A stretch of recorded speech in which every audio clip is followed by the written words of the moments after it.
There we go. Okay. Hey look, there's my old save file. Hard, 1 life. Ori is weak. You only get 1 chance to save Nibble, the ultimate challenge. We'll do normal. Here we go. That's how you know it's not pre-recorded. We shall always remember the night when I lost Ori to the Great Storm.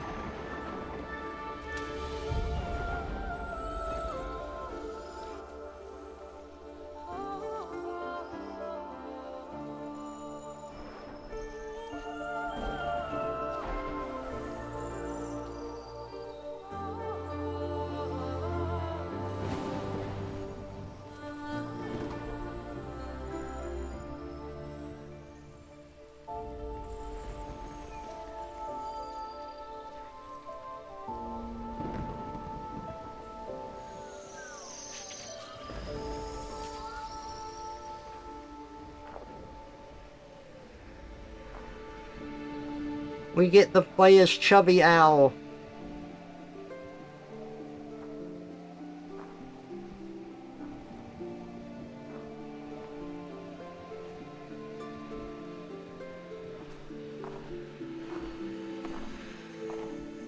Swallow's Nest.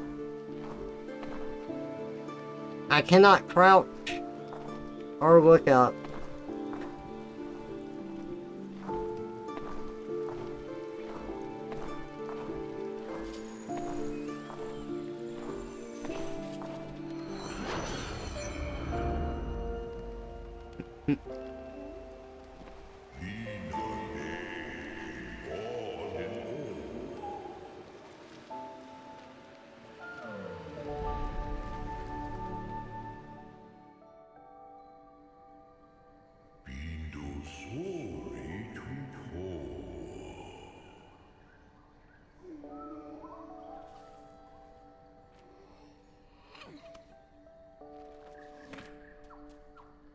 Look at Ori, he's so cute.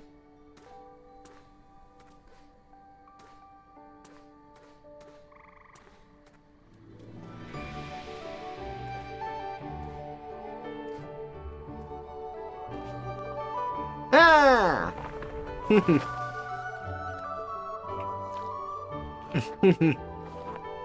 I love the art for these games, it's so good.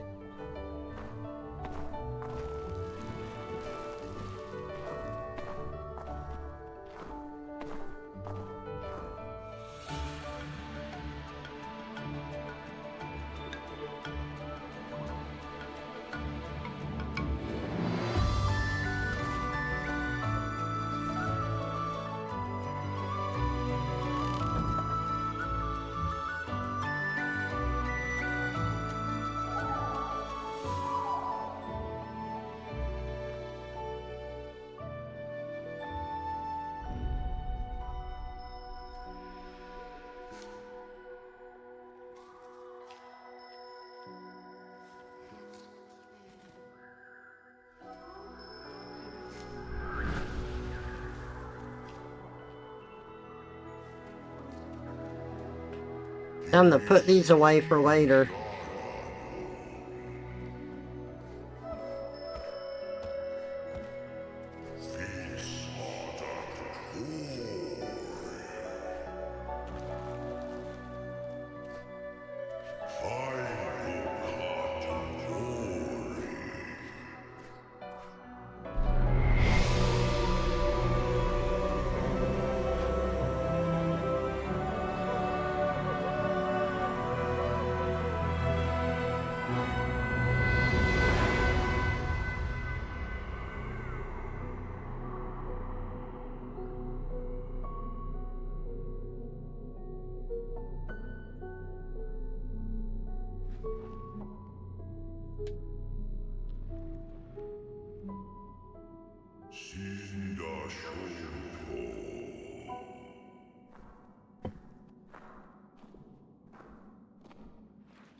Ori got a big ol' handful. Turns Trevor into Ori. I'd be okay with this. Hey, make sure to save. Oh yeah. I did get the bot working now.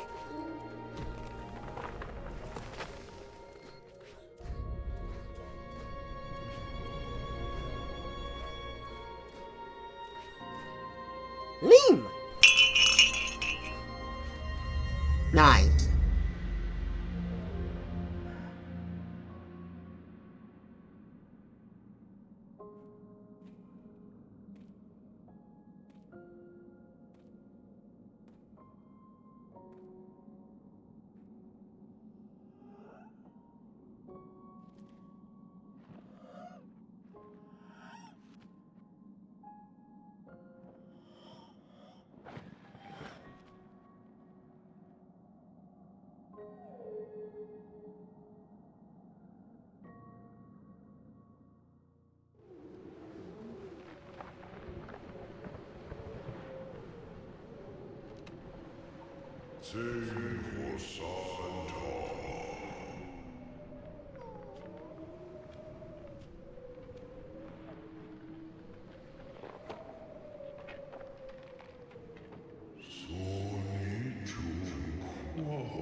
Resurrected.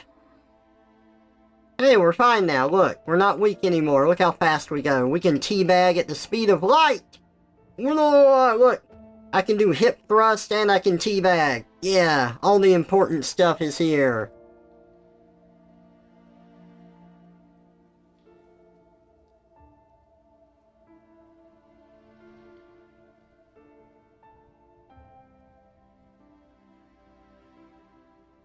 And we can dance.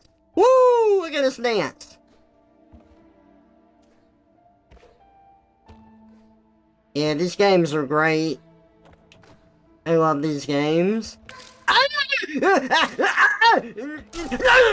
Well, he revived us for nothing. We just instantly ran into the thorns and died.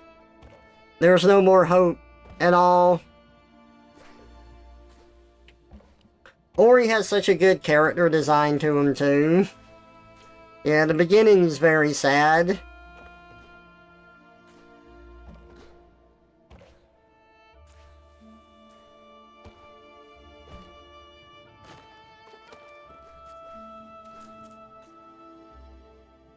I'm gonna hit my AC on. Let me make sure I don't need to adjust my noise gate or anything.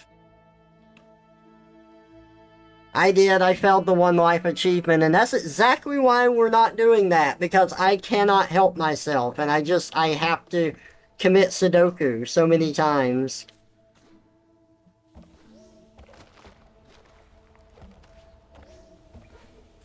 Alright.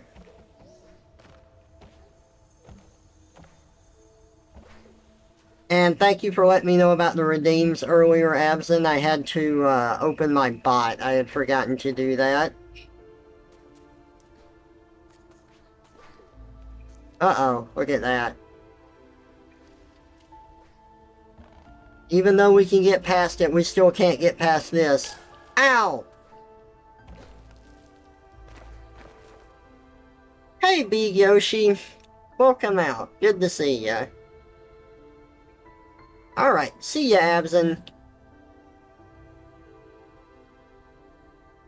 Oh, I will definitely enjoy this game. I like the Ori games, they're great. Oh, we got a spirit light container. Hooray!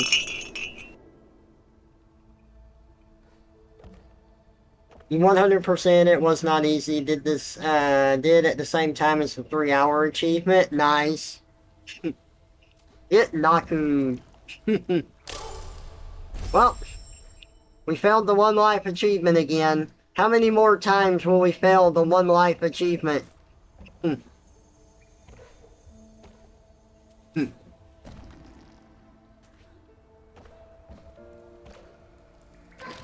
Ow! Oh god, it hurts! Give me my health back. I found a life shard. Regain your vitality. That's a funny way of saying life. Found an energy cell. You can now collect and use more energy. Yay! Well, we used our energy to save. Oh god, no! Ah! Eat shit. Yay, more spirit light.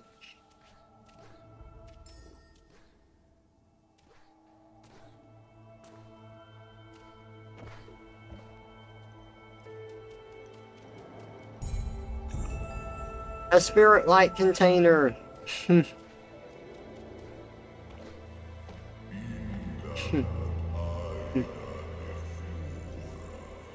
Oh, there's a sign.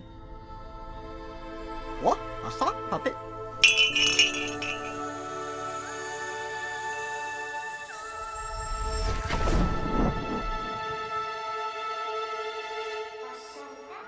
Every time you die, you get stuck as a forest spirit for an additional day. Well, I just want to keep killing myself then.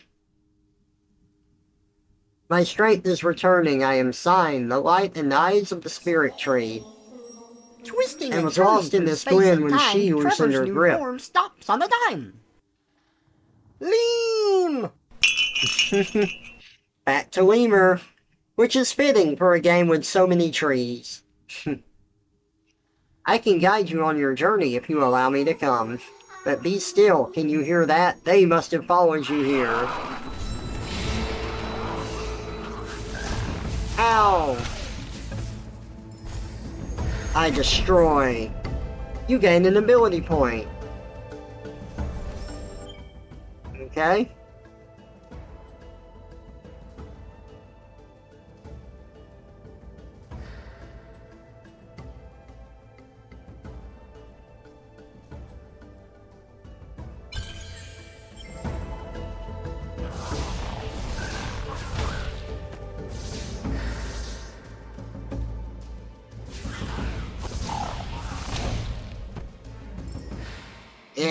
Yeah. We destroyed them. Their light shall return to me, though these words the spirit tree once said. In the glade past the caverns we'll find him. There's a path up ahead.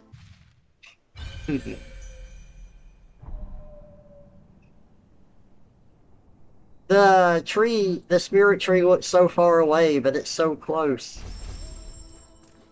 Time to go find the spirit tree.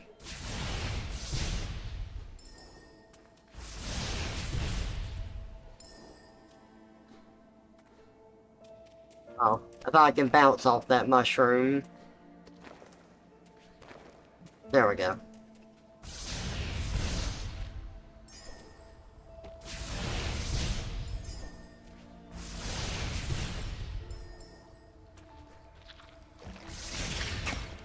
Whoa! Your light is mine! I'll suck your soul into my body and take it back to the Elder Tree!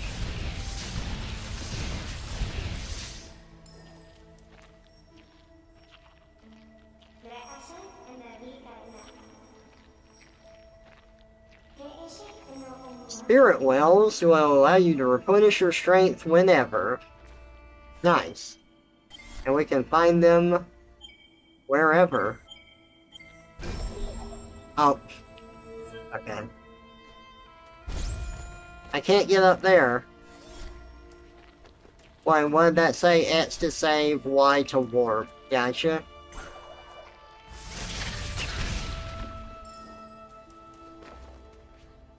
There's something over here? I thought I got that.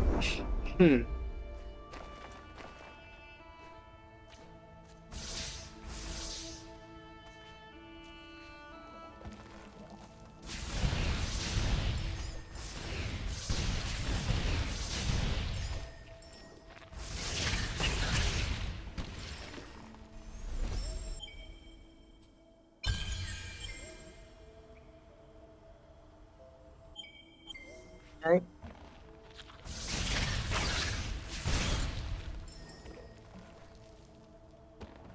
Getting our abilities up there. Can I? Oh, I can. I remembered how to do that. Yeah.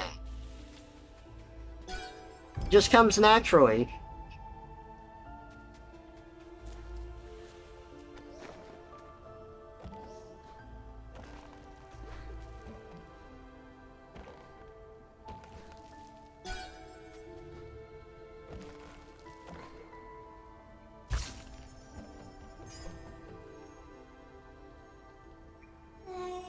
The Spirit Gate blocks us. They were built for protection before the days of decay. The keystones must be nearby. To reach the Spirit Tree, we must pass the Spirit Caverns that lie beyond this gate. Good thing I already found the stones.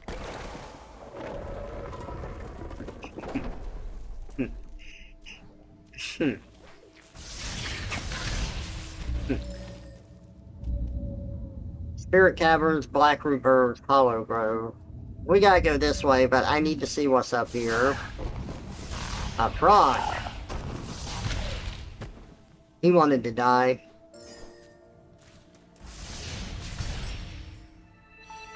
Energy shard. Ain't opened that yet. Ow. Okay. I'm glad I went that way. We got an extra life cell. Sweet.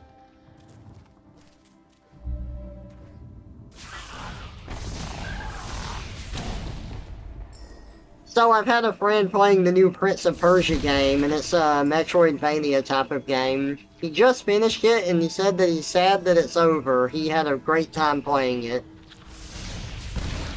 Said it was really good, and it's made by the people that did the Rayman Origins game.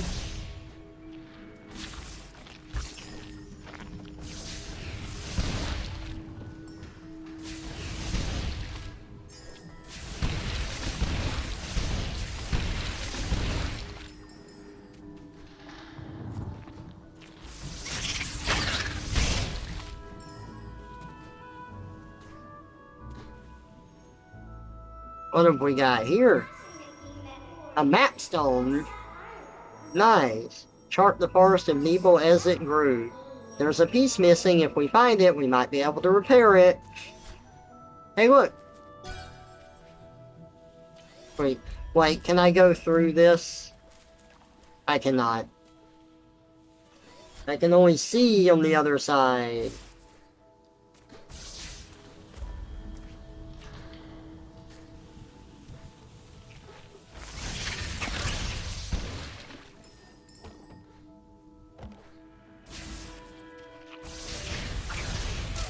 Oh, wow. He shot twice as many needles as I thought he would.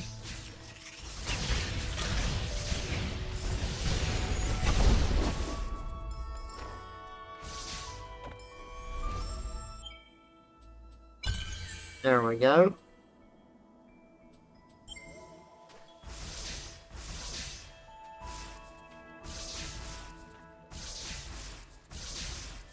Okay, now I can shoot 3 times instead of twice.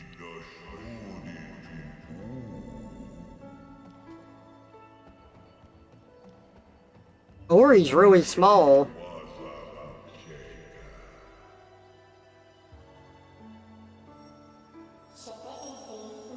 The light of the spirit tree lives in all of us. He's the reason we're alive. He's the reason we grew. When he called out to find you, many years passed. We were attacked, wounded, and killed by our foe. Now, these ancestral trees are all that's left behind. Come closer now and feel the light of Phil, the spirit inside. Feel the light of Phil.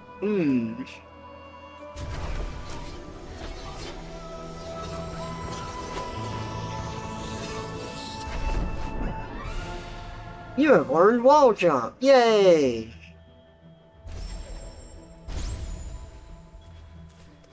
Oh yes, it's the good kind of wall jump too. Sweet. Energy cell.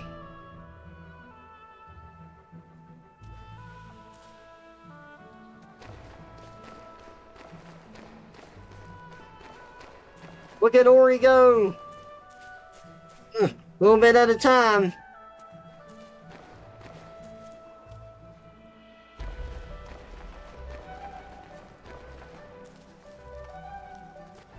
Look at him hang on for dear life as he slides down.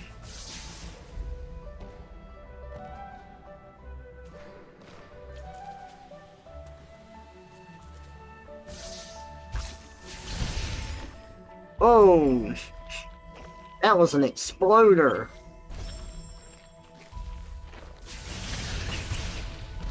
Don't think so.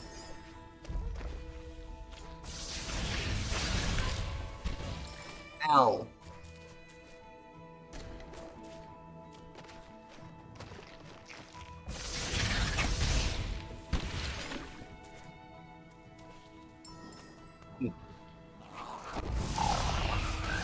Whoa! Calm your titties.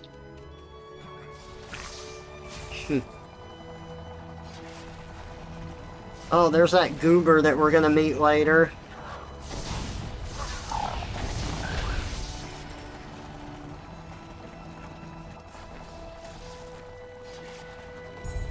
Yes.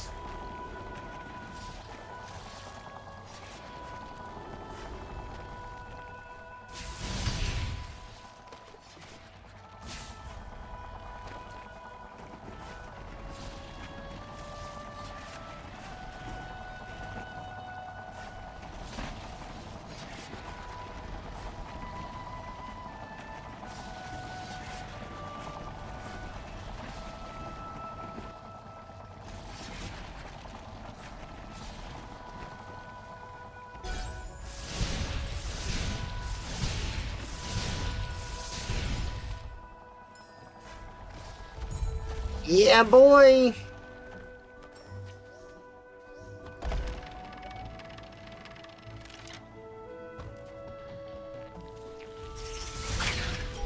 Ah! I don't know how that missed me. Also, that was the mapstone fragment. I didn't mean to skip the text. I was already hammering the attack button.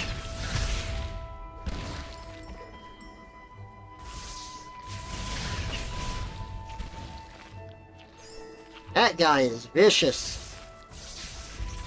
And no, I don't mean the, villain from Cowboy Bebop. Okay, it wasn't down here.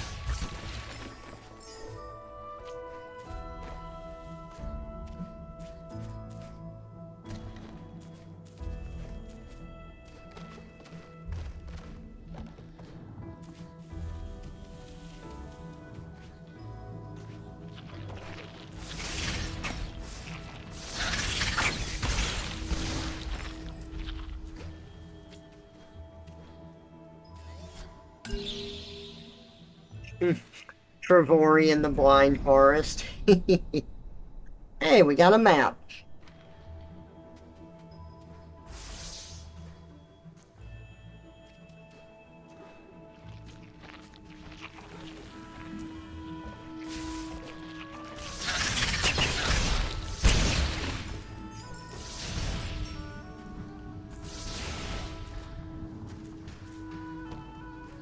Oh, I've got two. Nice. Let me in!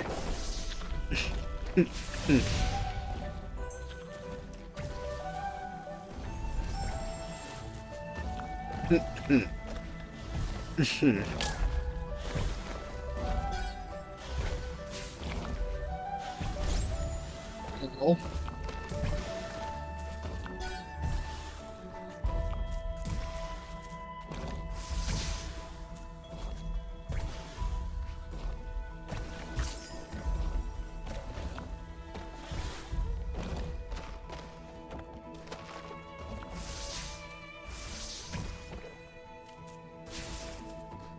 What?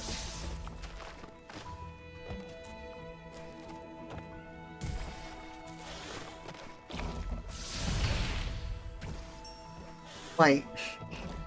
I'm getting decision paralysis. Hang on.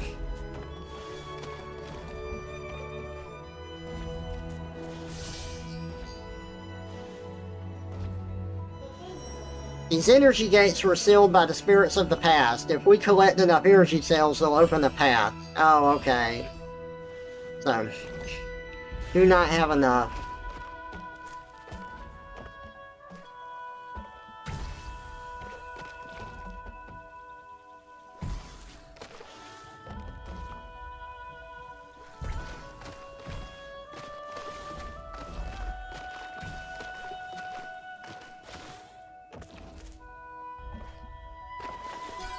Whoa! I slid a bit faster than I was expecting, but I managed to save it.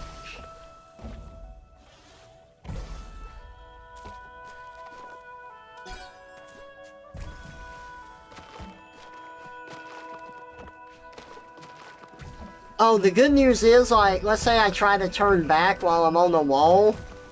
I don't immediately, like, unhook from the wall. It takes a moment, so I can press in the other direction and jump without fear of, like, falling off the wall before I hit the jump button. That's nice.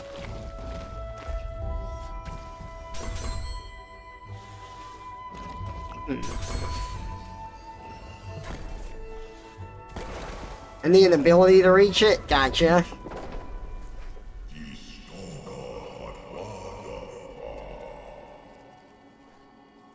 I'm not ready to go talk to him yet. I'm exploring.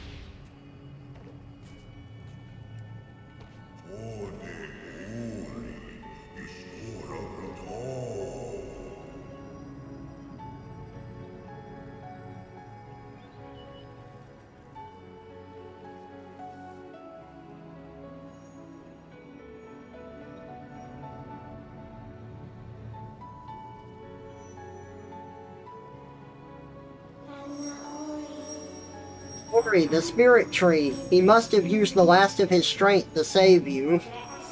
Come now and hear our story. It was the night of the light ceremony. It was our light that she hated.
You received the spirit tree's light. He put our fate in your hands. Listen carefully now, for you must understand. The spirit tree sustained the three elements of light, and in turn, they brought balance and kept Nibble safe. The element of water is high atop the Jinzo tree. The element of winds deep within the forlorn ruins. The element of warmth beneath the fires of Mount Horu. To restore Nibble to its former self, we must rekindle their light before it's too late. The first we will find beyond the spider coves, atop the tree where the waters once flowed.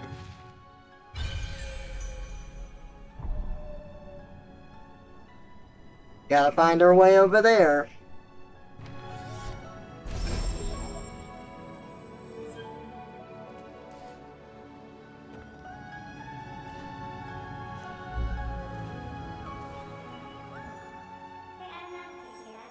Be careful, Ori, the ground is unstable. Don't you tell me what to do. I do what I want. We'll have a rave on here. We'll party. We'll party all night long. Oh, look at that. If I hold down and jump, I do a backflip. Nice.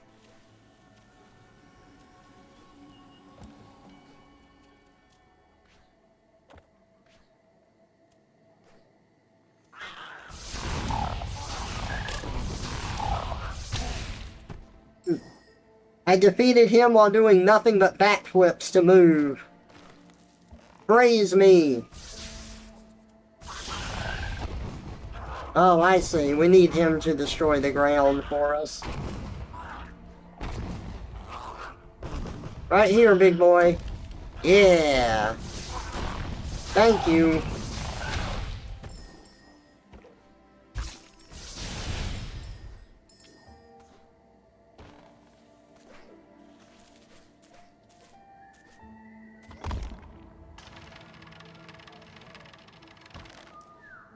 The path forward has been realized.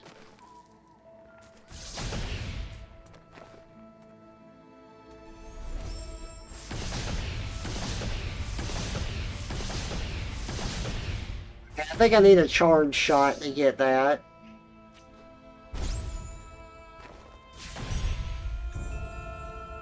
Ooh, a large one. Nice.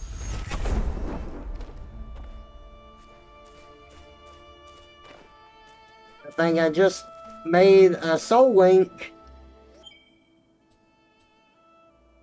Map markers.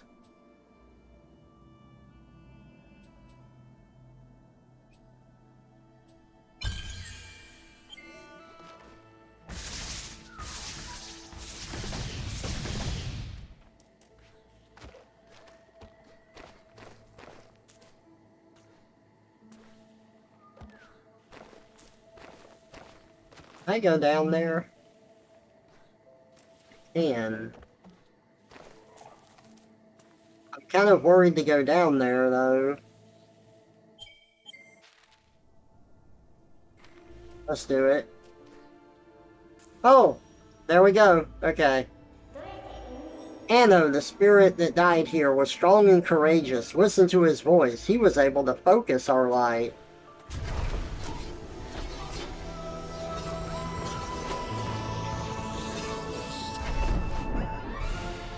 Charge flame! Hooray!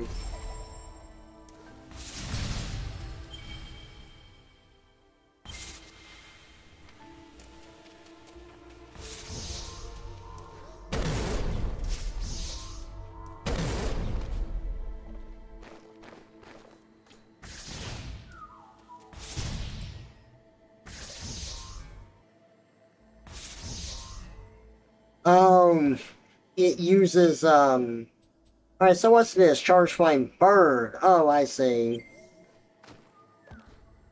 It uses our spirit points whenever we do a charge attack. There we go.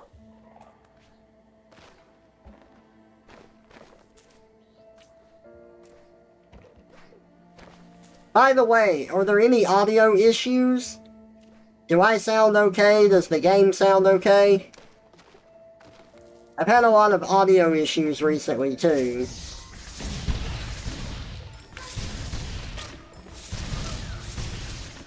Oh my god.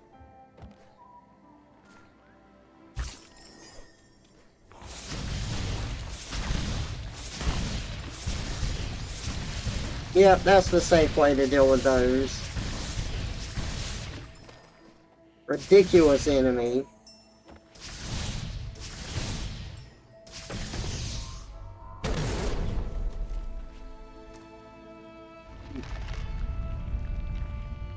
Oh god, spider sack!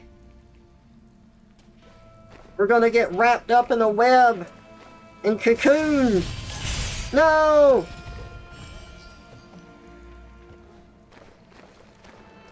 Don't feed me to your babies! No!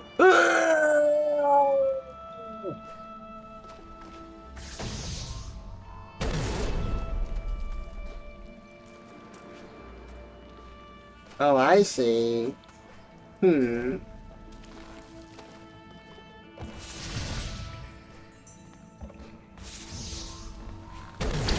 Oh! Fuck you, spider eggs! Not today, Zerg. Ow! Well, all the way back here. Time to do all this again.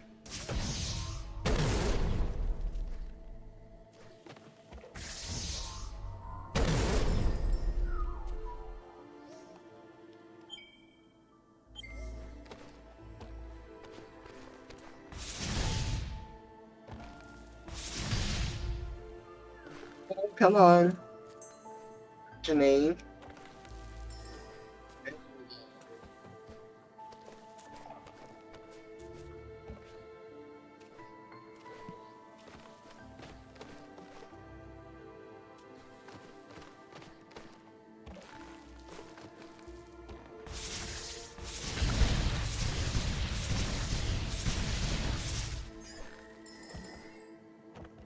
Much better this time.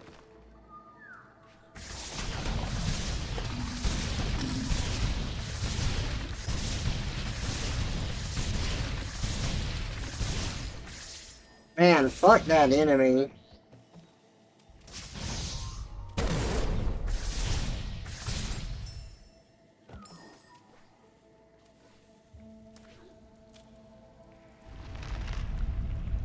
Egg.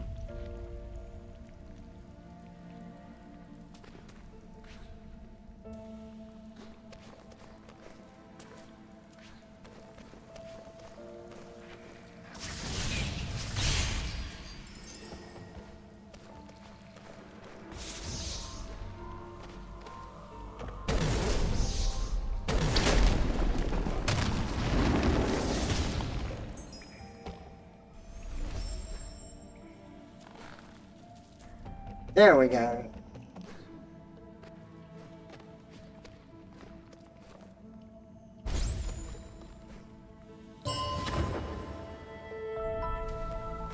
Yay!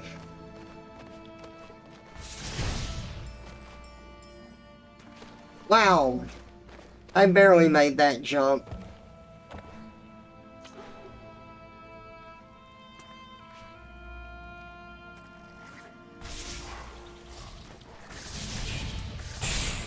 I can't wait till we get the ability where we can bounce off of enemy projectiles, or rather throw ourselves off of them.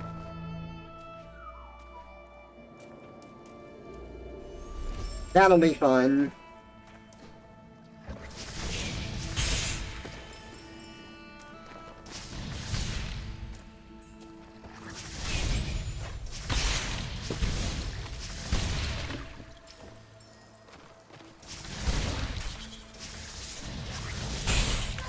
Oh god. Did not see that one.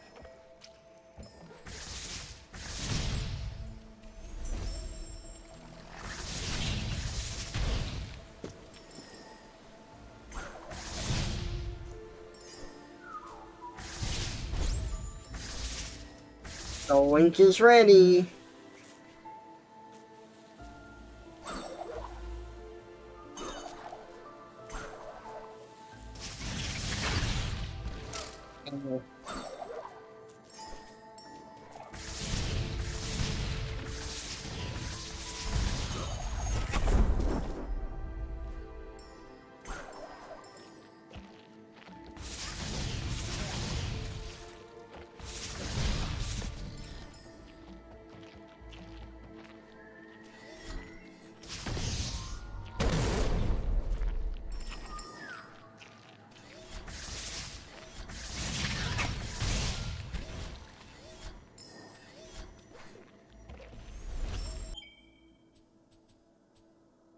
See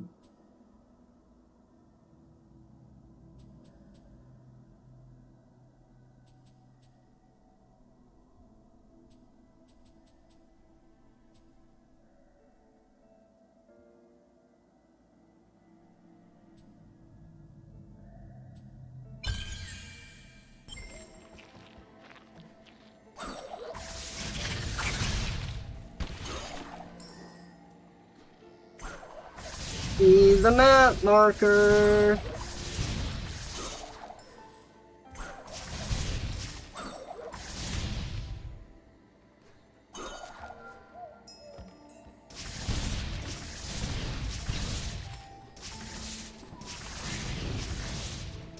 Oh God, fire!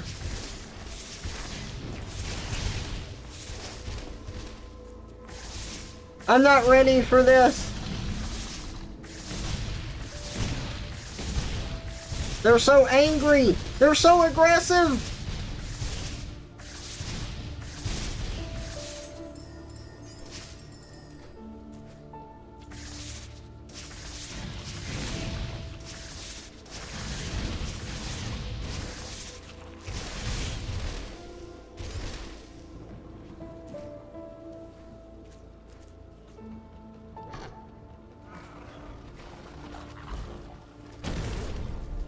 Okay, got that. We can at least get this. Nice.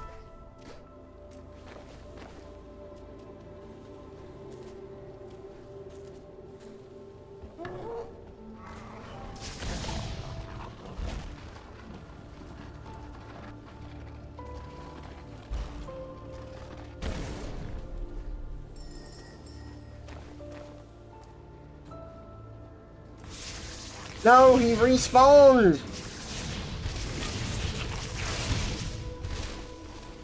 Oh God!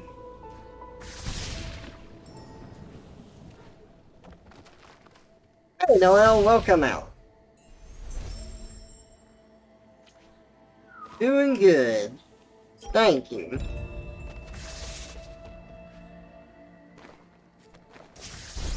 Twisting and turning through space and time, Trevor's new form stops on a dime.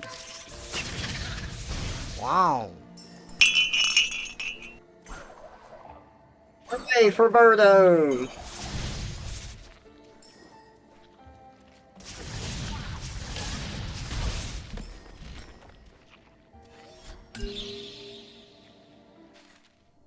Map fragment done. Oh, look at that.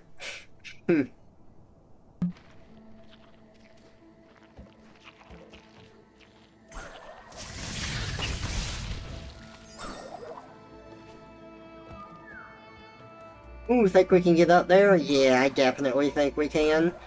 Look at Ori spin his little ears around.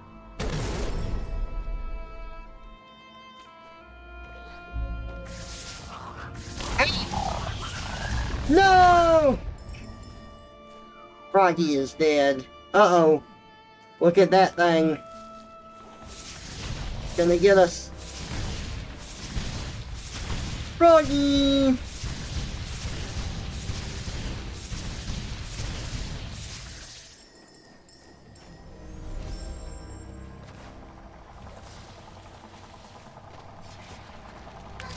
Oh God.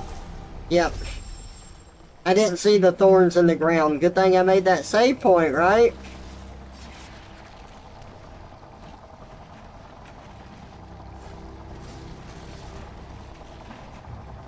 Oh, I see. I need to push it this way so I can push it the other way. But first, we're going over here.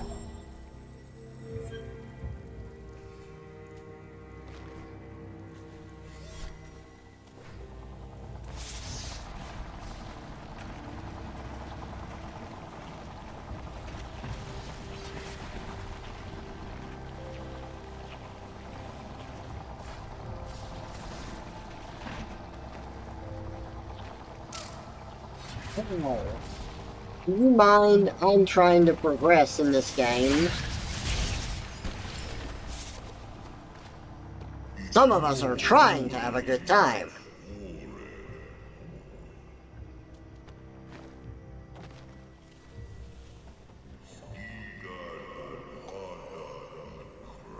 Uh-oh. There he is.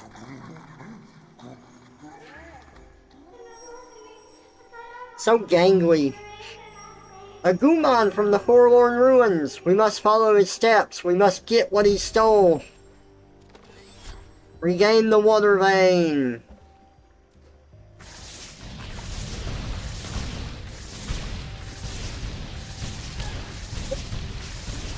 Stop it.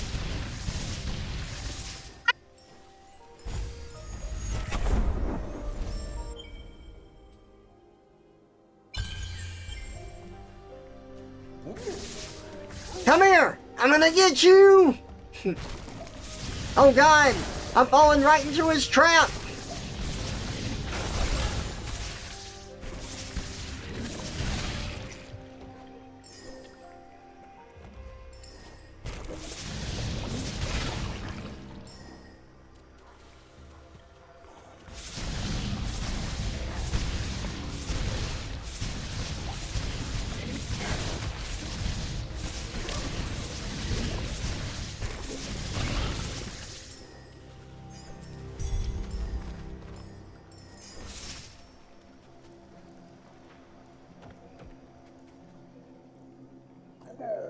There he goes! Just flipping all around.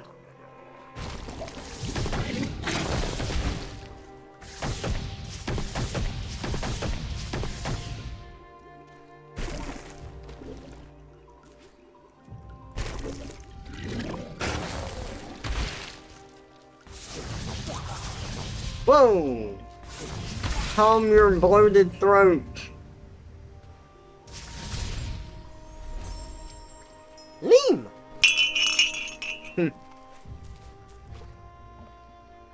Lemur time! Whoa. No! Ow! What? Oh, I see. Okay. I wasn't seeing that branch that was causing me to slide down. I don't think I can break this with a charge. I cannot.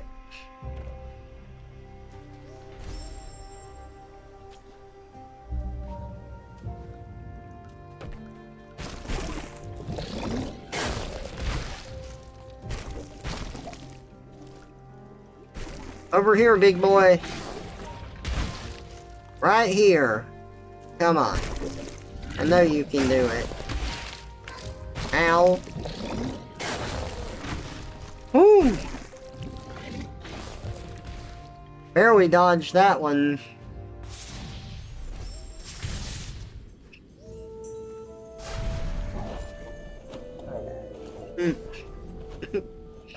You insist.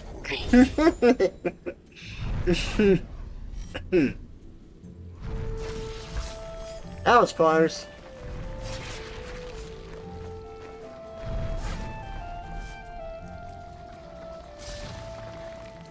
Hell yeah.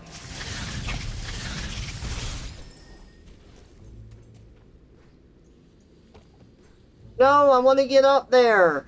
Why do you deny me delicious treasure?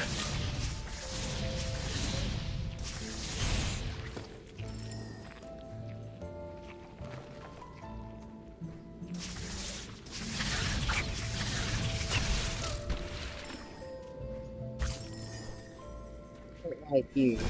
You hurt me. And here it is, the section that kills so many one-life runs. Oh, really?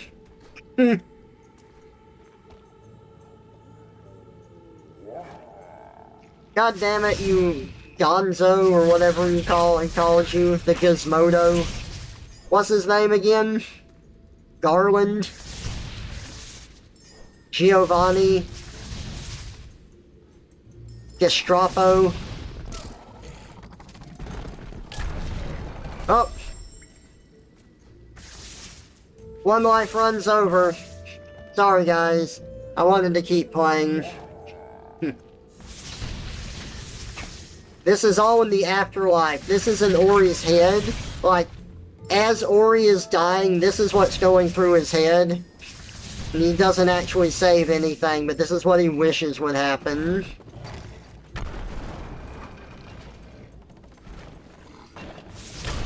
Ow.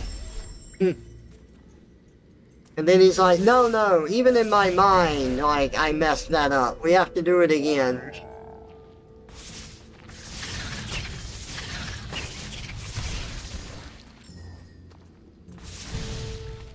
Yeah, one life run wouldn't be real fun for me on this, I don't think. There are certain games where I can do it. I don't think I could do it here.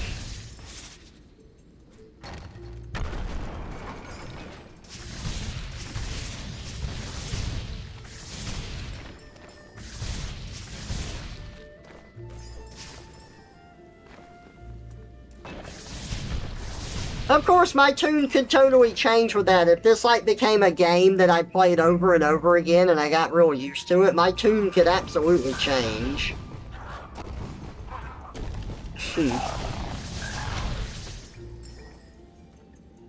It's not that bad, you just have to be very careful.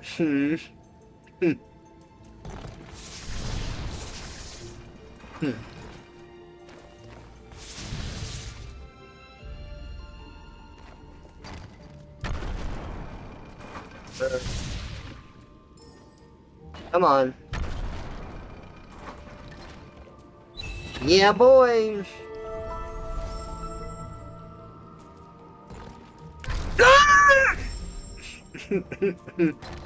Poor Ori.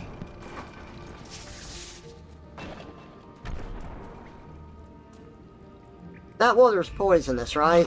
Yes.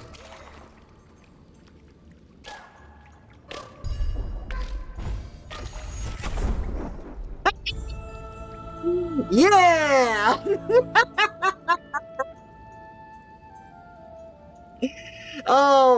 I'm very happy about that.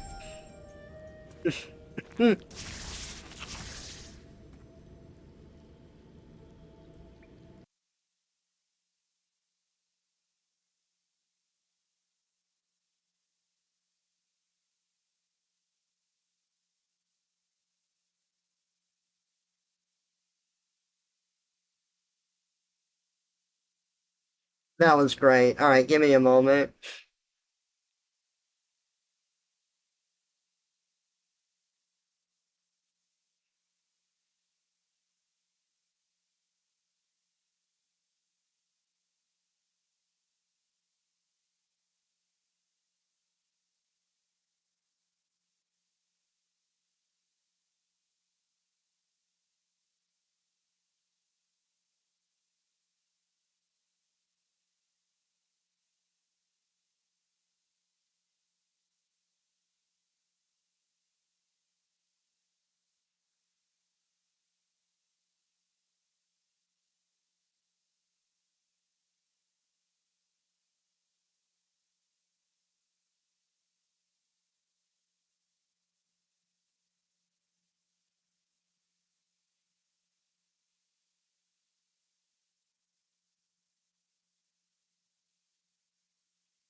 Oh.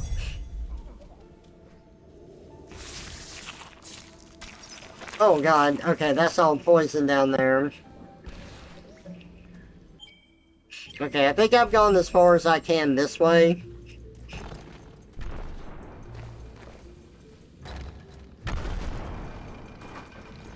No!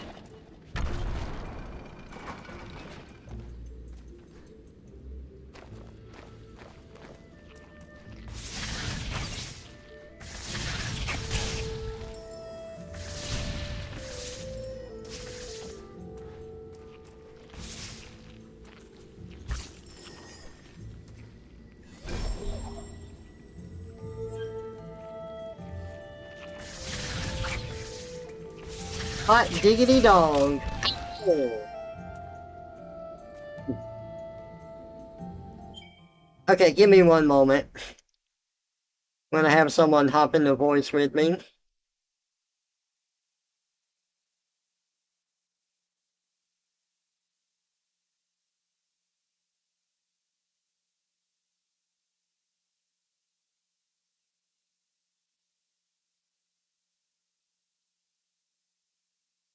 Hello. Okay, I'm going to, well, hopefully this is the game.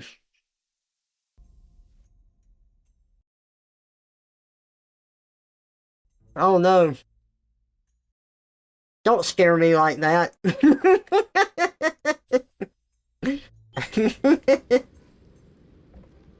What is up?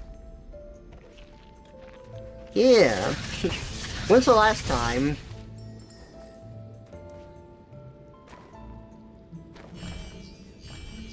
Ah, okay.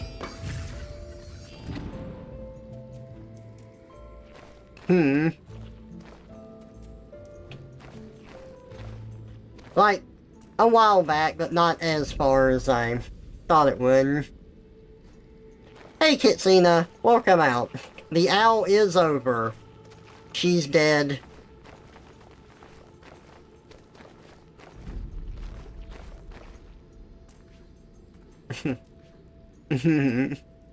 It's okay, though. She comes back to life later. Oh, God, no! Ow! My face! This is the first one. I like the... Oh, yeah, look, I can teabag and I can hip thrust.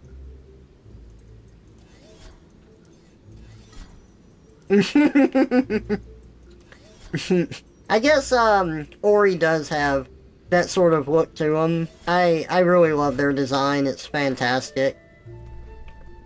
By the way, the devs have gone on record saying this. Did you know that Ori has no gender?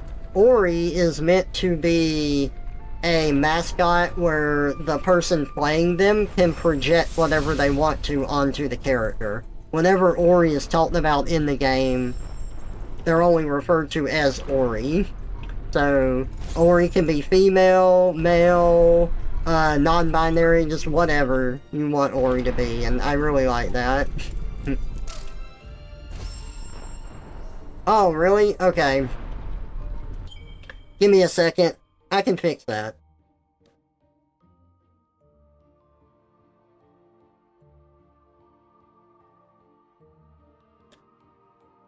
Discord, oh, that's why, okay. Okay, they should be able to hear you now. My face. Yay! Yep, it's coming through. Sweet, thank you for letting me know, Kitsina, appreciate it.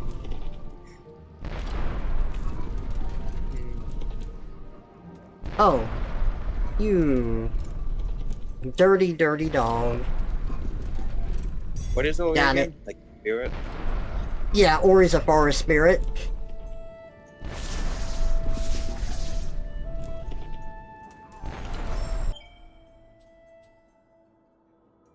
What genre is this game? Like a Metroidvania? Or... Yes, it is.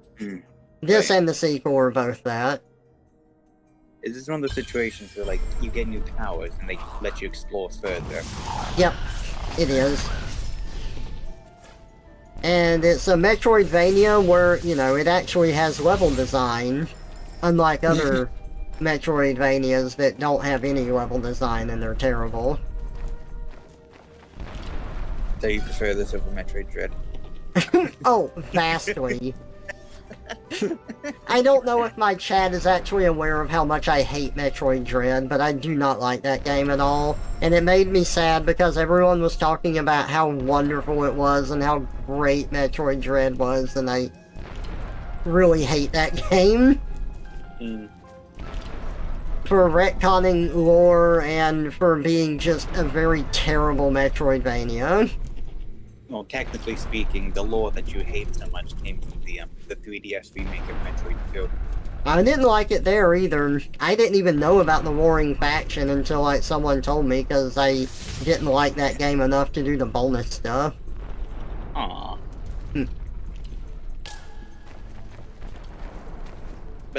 It's just that AM2R was just such a superior product in every way.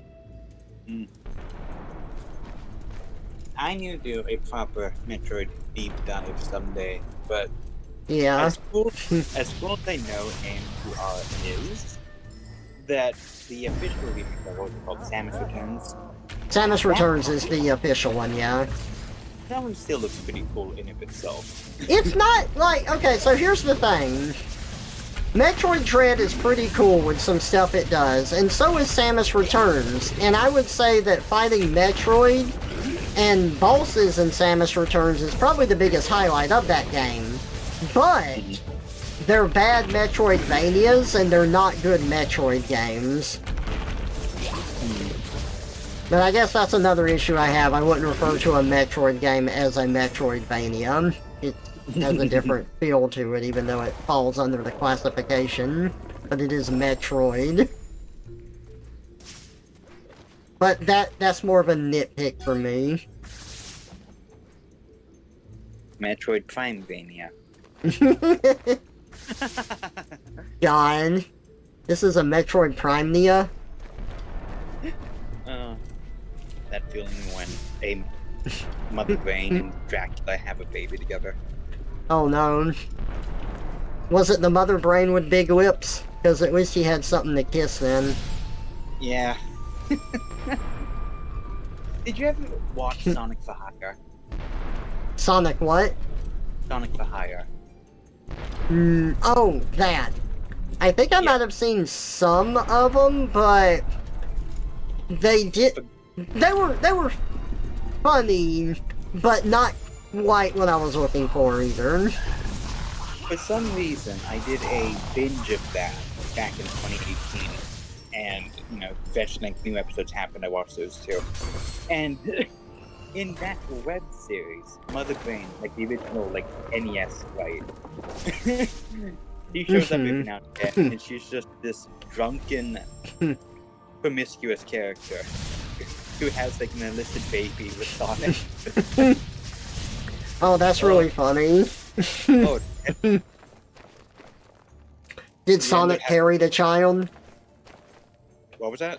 Did Sonic carry the child? It's not a true Sonic fan fiction if he didn't get pregnant from it. He didn't get pregnant, but she popped it out a couple hours later. That's okay. She's really squishy. And it's just this mound of flesh with tentacles and wheels for feet. Oh, that's funny. I'm trying to remember what her name was. I think it was Saniqua. Saniqua.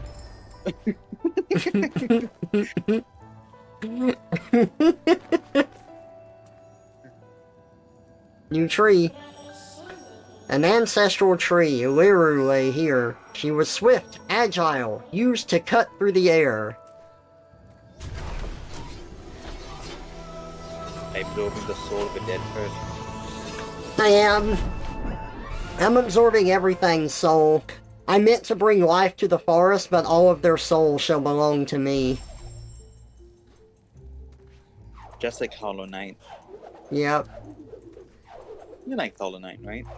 Oh yeah, Hollow Knight's a fantastic game. I love that game. Why?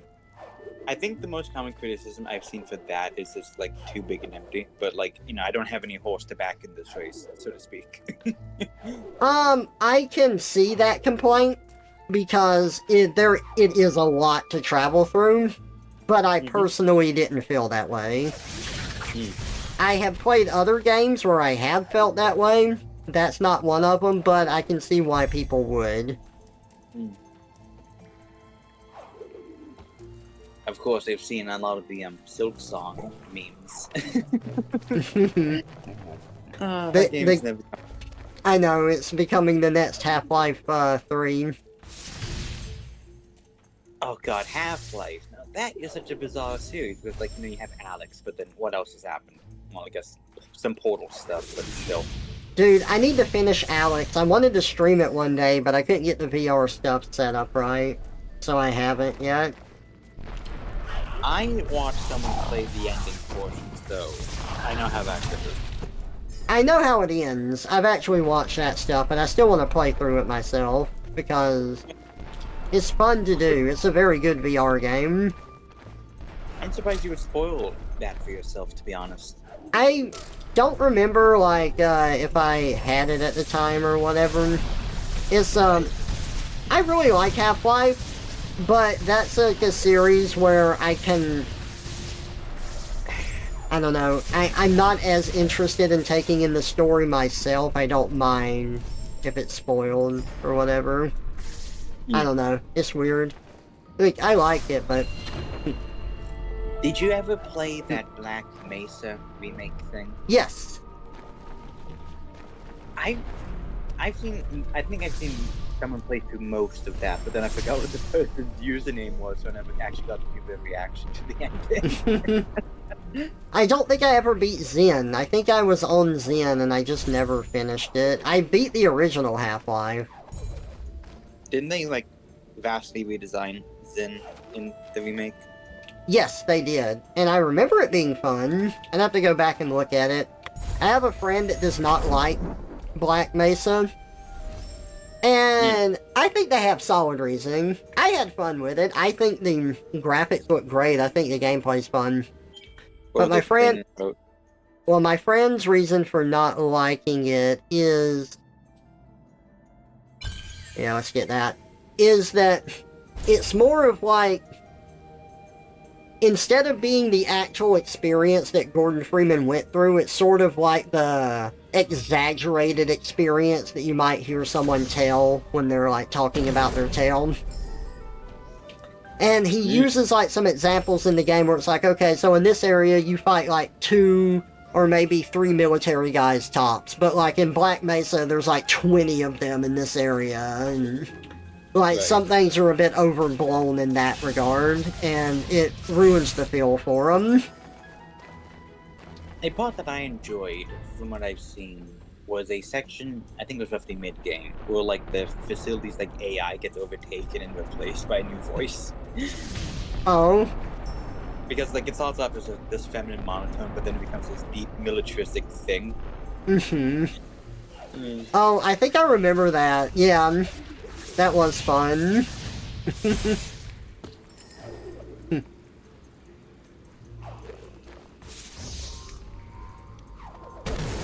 Give me my ability point. Yes. There's an ability that makes this game really fun to play. Oh yeah? Nice. Which ability is that for you? Also, hey Magmar, welcome out. I've got Dominic in the chat with me. You should put in an emote that's a big raccoon nose. Because he's a big trash panda. Mean.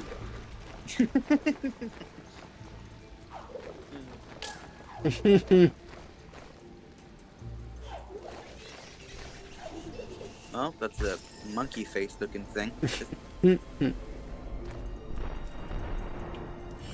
I haven't gotten it yet. Gotcha. Hey, look. Do you actually have, like, raccoon emote? No, I don't. Okay. Because like, you've been sending me something like raccoon photos. I've been wondering if you incorporate that into your board or whatever. I should. Excuse me. Thank you. I do have an emote of myself that's based off of Rigby from Regular Show, though, and it's like my most popular emote that people love to use all the time. Wonder why. Is it the one where you pose that Is it the one where he's what? doing like a sexy pose? No, I will never stop talking. You can't make me. And no, it's not that one. Oh. Oh, that worked. I did not expect that to work. What is your current model PNG thing? Is that a lemur? Yeah. I'm not a big fan of monkeys, but I do really love lemurs. Well, they have ringtails, go figure. Of Yeah, course. I'm not a fan of monkey characters either. I mean, I could be. Sometimes it depends on how they're done, where I could like them. I mean, that's true with anything with me, right? Like, there could be something I hate, but if the character's done well, I could start to like them. Mhm. But monkeys are not usually done in a cute way. Yeah. I just can't help but think of Steve from Clyde with a Chance of Meatballs in the scene where they're throwing, you know what, during the ice cream pit. Oh, Yeah. I haven't seen that movie in a long time. I should rewatch that movie because, like, it's a fun one. I remember that. And then the Oh, sequel. yeah, Did you ever see the second one? I didn't. Is it worth seeing? It's nowhere near as good as the first one, but it's inoffensive. Gotcha. So, just If kind of, you if you have the time, it's fun to watch. like, the second one is still animated gorgeously because you have like a bunch of mutant food animals everywhere. But like they do the whole like betrayal thing, which is like you see it an hour coming, but it's just like Gotcha. yeah. Another thing about this game is its soundtrack. It is really good, I agree. Phenomenal. Oh yeah, Tapig just put the Rigby emote in chat. That's the one that Nice. gets used all the time. Oh, I see. I On like my it. I should really log in the app or something. It's like on my phone, the text gets cut off by the send message block, and so Oh. currently I could just see Rigby's nose. Oh, wonderful. That's Well, funny. I'm gonna send it to you. Oh, Re- Discord. Reject mouse, return to monkey. This is what I see because I'm too lazy. Gozmodo, come back here. Okay, hang on, let me look.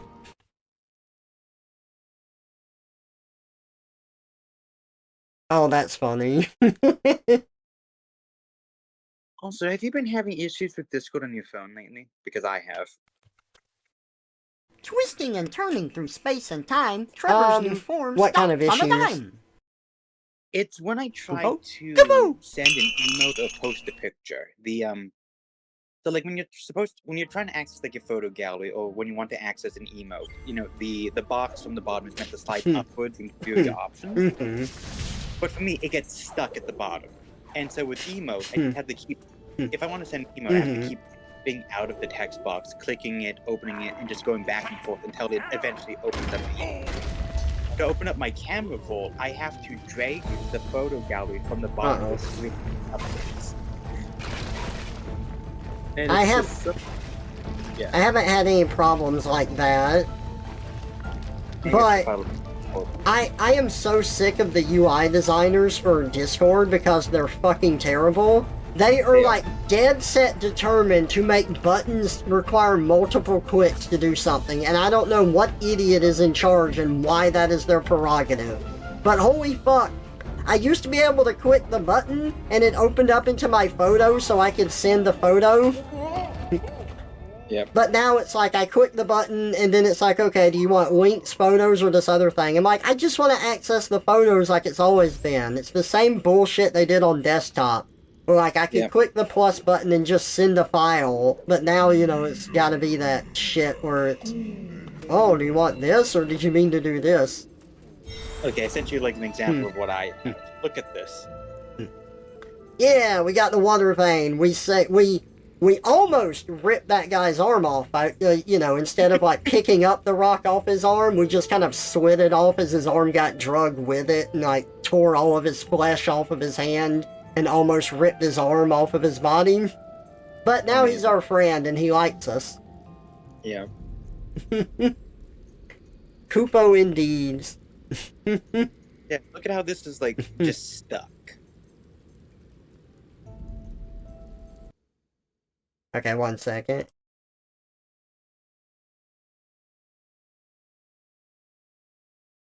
Oh. Yeah, Yeah. It is insufferable. that's annoying.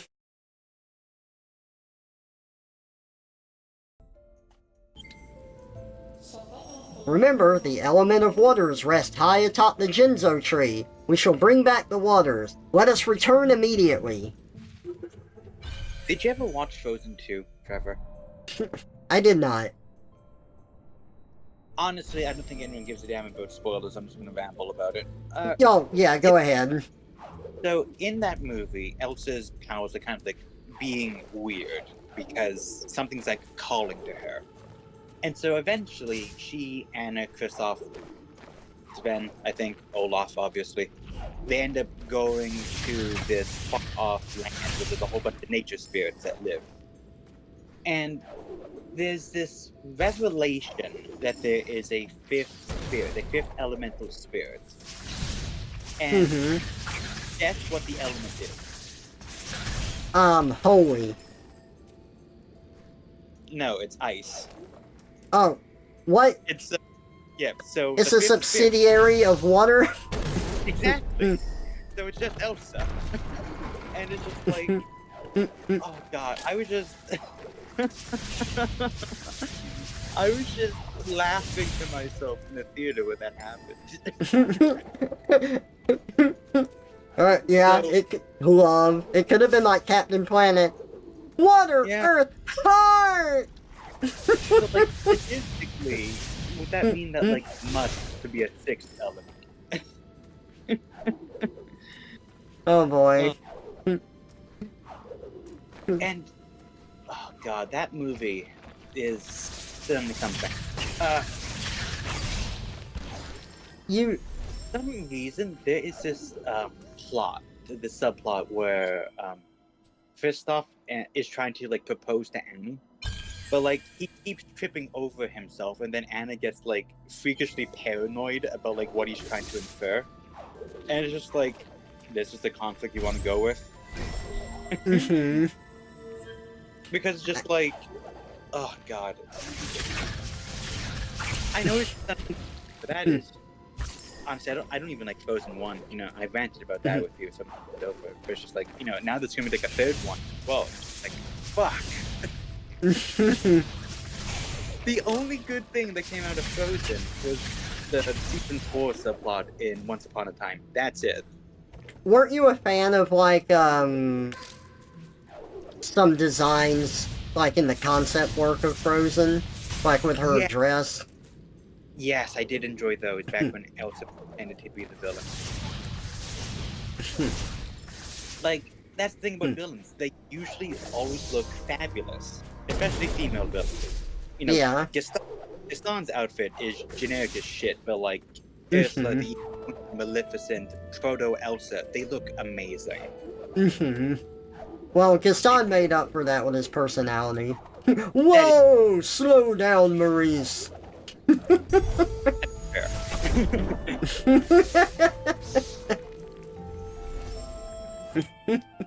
You almost forgot that show existed.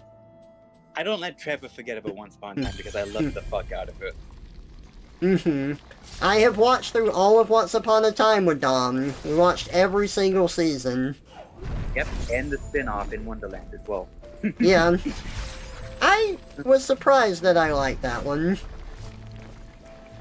I was relieved because the actress for Alice in the Once Upon a Time in Wonderland spin-off always came off as super wooden to me, so I thought that would like turn you off massively. She's super what? Came off as wooden to me. Oh, wooden. Gotcha. Oh shit. Ugh. This is a one-hit kill laser. And because I'm such a big Once Upon a Time fan, I also tracked down the comics and the young adult novels as well. Yeah. Yeah. I mean, to be honest, it just kind of sounds like Stargate. With how it was handled with the extra content and, like, spin-offs and stuff. Because I think Stargate had, like, young adult novels and whatnot made with it. But, like, nothing was ever really as good as the original, but some stuff was fine. Like the Once Upon a Time, it had 2 graphic novels and 3 young adult novels, and The comics were okay. They had, nice visuals, and it's always nice to see, like, more of, like, the world building and stuff like that, but they're not, like, integral stories. The young adult novels are mostly hard garbage. Yeah. Because there was a particular author whose name escapes me, who did prequel novels that focus on the past of Little Red Riding Hood and Vegeta. And they're both remarkably generic. I only like the Vegeta one slightly more because Vegeta is just a cool character in general. But, like, I don't know if the author for either of those books ever actually watched the show. There was a third young adult novel that focused on Henry, and that was a separate author. That one, she did a very good job with it. And it explains how Henry and Violet, his season 5 girlfriend, split up with each other. Yeah. The most pointless subplot that I got sick of seeing every time it was brought up. And then, of course, we have season 7, where Henry falls in love with the second version of Cinderella. You were a big fan of that, too. Oh, God. Season 7 annoys me because just, like, I've complained about it a lot with you, but, like, I enjoyed, Drizella. She was a lovely villain. But it's just, like, you have that awkward situation where somehow she had more chemistry with Henry than Cinderella did. And it's just like, where did they go wrong with that? I'm so upset that Pan wasn't a better villain because that whole body switching thing was like, oh man. That's like a wonderful, like... Well, I enjoy that concept regardless, but like, as far as like being existentially horrifying, that was a really good one. Yeah, like, the thing about Peter Pan... I don't know, they just don't... It's kind of like there, and then it takes like 2 episodes and it's done with. Yeah. And the thing about Peter Pan is that he is a fan favorite when it comes to villains because he's such an asshole, but, like, I don't like him either. Like, his intentionally shitty personality makes the Neverland arc at least somewhat tolerable, but, like, there's only so much jungle you can see the characters blindly walk before you get bored. But when it comes to Pan, the whole thing about his character is that he's playing keep away the whole time. Jinzo Tree. Because he wants to steal Henry's heart. And so that just means he keep evading everyone else. And it's just like, and whilst you're waiting for him to be defeated, he's just doing these taunts from a distance. And it's just like, I get it. You think of yourself as so smart, yada yada. Give me one moment. The waters of Nibel once flowed through this very tree. Now it's all rotten and dried up inside. We shall restore the flow. The Jinzo tree's heart we must find. Okay, you're good. And, like, yeah, I definitely do prefer the more active villain. Seeing how Vegeta or say Zelina, were constantly doing something to manipulate things in their favor.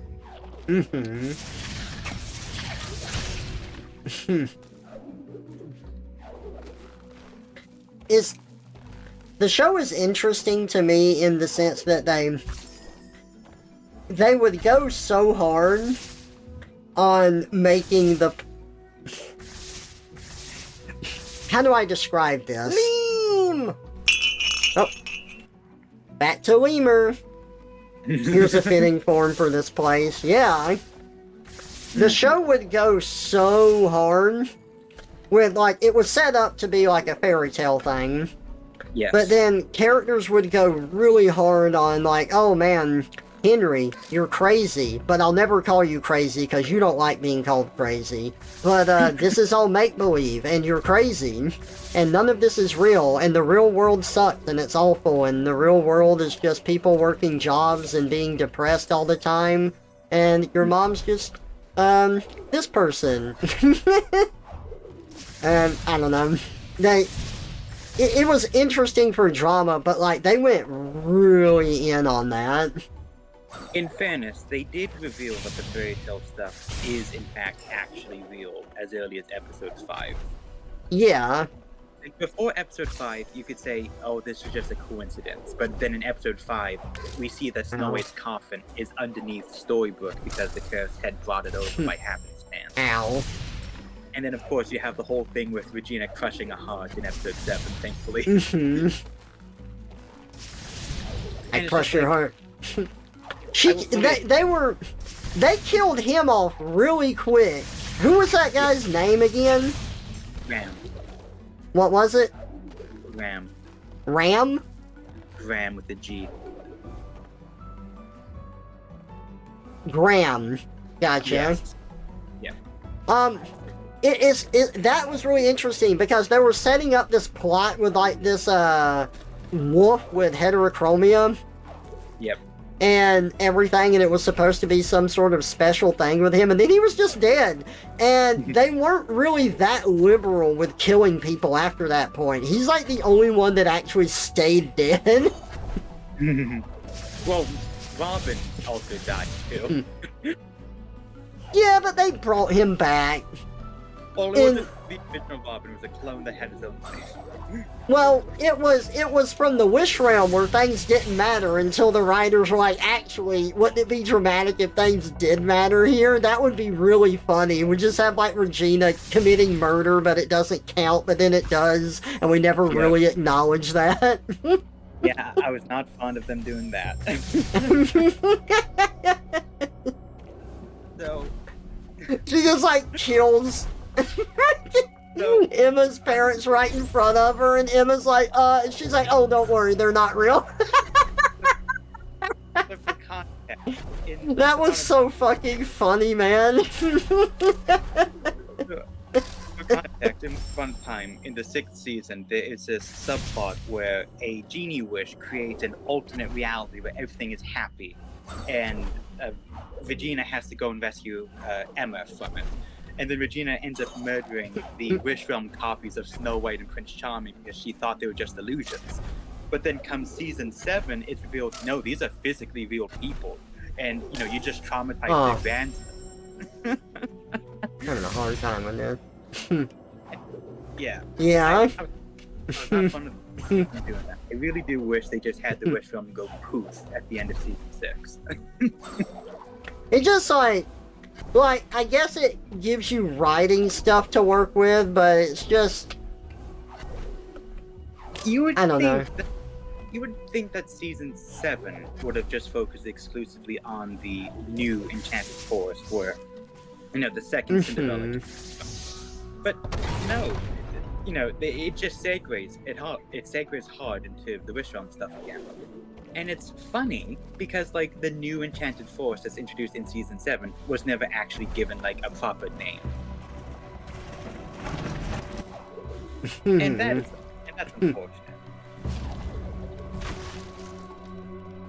Yeah, that was what I was gonna say. It gives you more writing stuff to work with, but at the same time, like, they already had other stuff. It just opens up more holes than anything. I think that's just going to collide, yeah.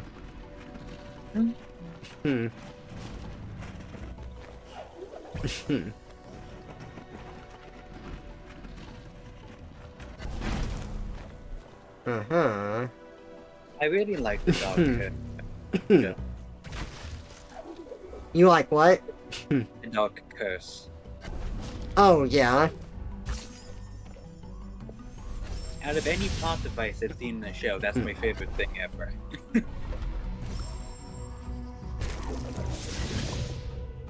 Just, you know, banishing fairy tale characters to Earth and giving them crappy real lives.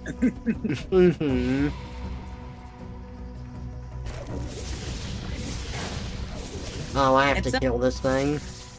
At some point, I should really go to British Columbia and check out Stevenston, because that is where they did the voice of the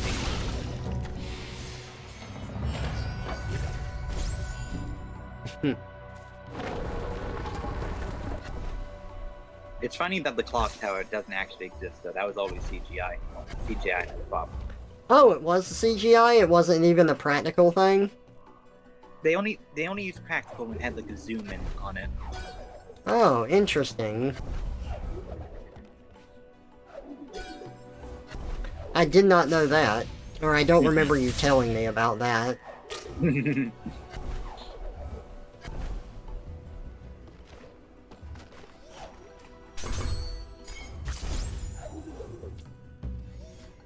Okay.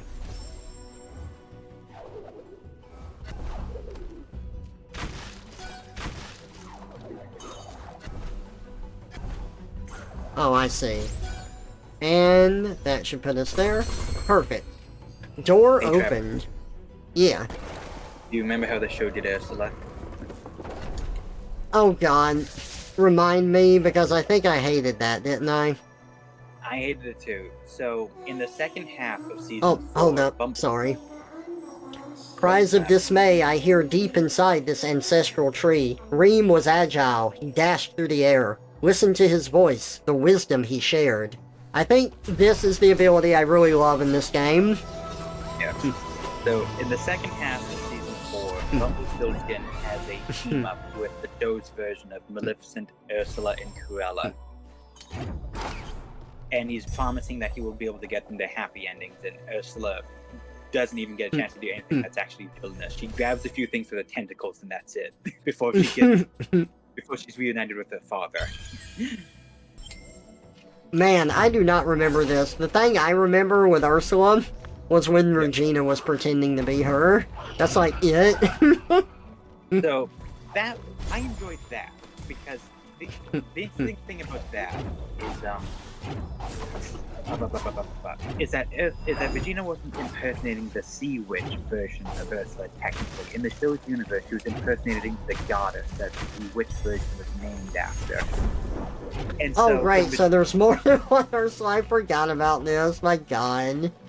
Yeah, and so when Regina ends up impersonating the goddess Ursula, like a statue of her comes to life and nearly strangles her in, like, retribution.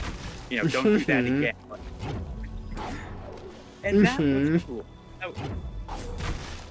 And what's really nice about Regina pretending to be Ursula as well is that Lana Priya, the actress, really likes Ursula. So it's just like, yeah, you can see why, because just as a very flamboyant character. I probably should watch the live-action Little Mermaid remake that was made, but, like, by God, I don't want to. I've seen, while most people, well, I don't know about general audience reaction, but most, like, people I've watched who have seen it and talked about it did not like it, they still would compliment it in certain areas that they thought was really cool. I saw the... Oops, sorry. Well, one compliment that I saw given to it is the scene with Ariel and Eric, where she's trying to get him to figure out her name. Like, in the original cartoon, he can just understand Sebastian whispering in his ear, and I think that's really funny. But in the new one, she points out, like, the constellation of Aries, and as he's saying, she points at it, and as he says it, he's like, Aries, and then she, like, flips his lips. She takes her finger and, like, does it on his lips to make the sound. So he's like, Aries little, Aries little. And that's how he figures out her name. Oh, that's cute. Yeah, so, it has cute moments. It's just, art-wise in other directions, it doesn't really compare. Like, I don't know why, but for some reason, they do not understand why musical stuff is as good as it was in the original, and I have seen this complaint with The Lion King as well.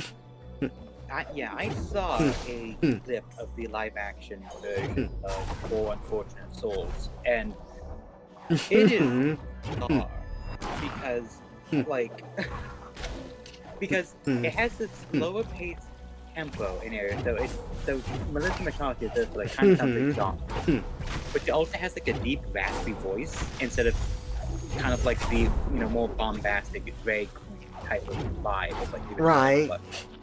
But also, it's just like the live-action version of Ursula in that movie just insults Ariel to her face. Meanwhile, like, the cartoon one was subtle about it.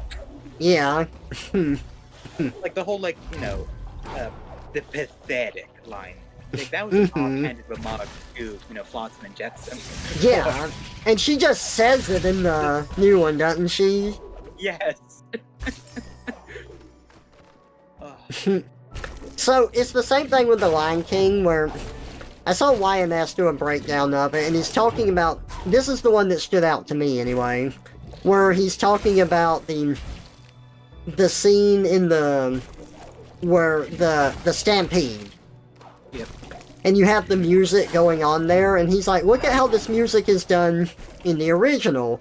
This is like something you would see in a Looney Tunes skit with how it's working, where the audio is corresponding with the animation and certain things happening. And he uses it, he's like, so you have Zazu flying into the canyon, and then you have the instruments, like, descending in notes. Like, all of the notes are descending down in the scale as he's, like, flying into the canyon. And when Zazu spots Simba, you have the strings come in, like, da-da-da-da-da-da-da, because he's, like, surprised, he's shocked, he's found Simba. And then he plays the live-action version of it, and, like, nothing lines up. It's just the music that's there, and it has no bearing on what's happening on the screen.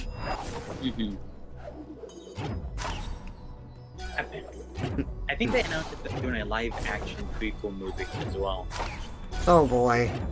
Yep. And it's, like... Which line was the dad again? Is that Simba? Or... What do you Mufasa? mean? I think they're doing a prequel that's focusing on Mufasa. Oh, right. So it's not gonna be the Lion King 2. They're just doing that. Yeah, that's annoying. Yeah, I've been hearing people call it like the reused Simba model movie. Oh, that's funny. But yeah, when it comes to like live action fairy tale stuff, I feel like, you know, the best I've seen it done by anything Disney was Once Upon a Time, because like, but even then, like that wasn't done by like Disney. Oh, God. Disney, like ABC, which is a subsidiary of Disney. But then like because Disney itself is just bottoming it up. Yeah. Got it. Nice, that was fun. Bash is the ability you were talking about. Bash is awesome, I agree. It's one of my favorite abilities in this game. It's just so much fun. Nice, save point. And next year there's supposed to be a live action Snow White movie. I'm really curious about that.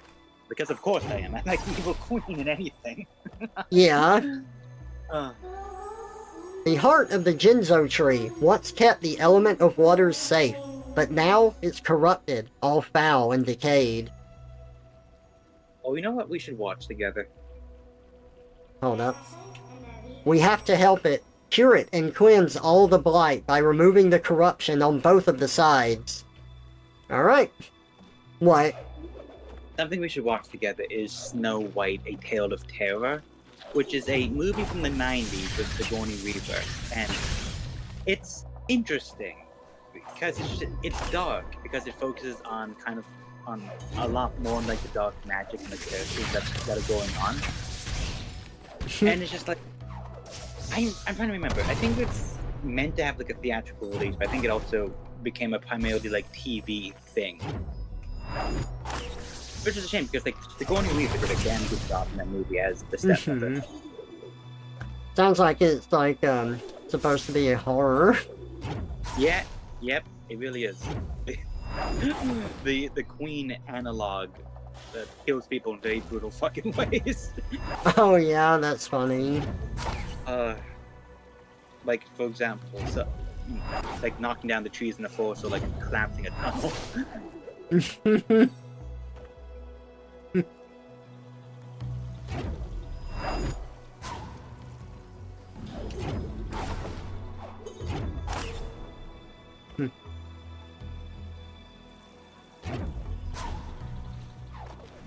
Get it. I need to start watching stuff with my Disney Plus subscription, because it's like Nice. it's just wasting away. I wanted to do. I feel that. I want to do a bit of a binge for like Disney and Pixar movies I've been missing out in the past decade, but it's just like they're so dull. Uh-oh, me, like- I've been turned into a Roomba. Now I've got to clean your house. Perfect. Like, it took me like 3 fucking days, I think, to finally watch The Good Dinosaur, because I just kept pausing it and how much I hated it. Oh, that movie's terrible. It really is. The I best hate scenes in that movie. The best scenes in that movie are when they're not talking.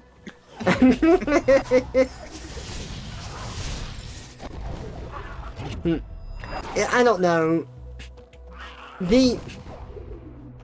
That movie is just... You have your... God, I don't even know if I can really vocalize why I don't like it, but the journey that the kid went on where he becomes more mature and comes into his own, like, none of it resonated with me. I didn't care, it wasn't fun. And the movie... It has the most pointless opening. Like, you could get rid of the entire intro to The Good Dinosaur, and it would change absolutely fucking nothing about that movie. You don't need, like, what if the comet that made dinosaurs extinct never happened? You could just open with the dinosaur family farming, and it's like, okay, this is just the world and how it is. Or how about just not having the main character be a dinosaur to begin with, because they do so little with it.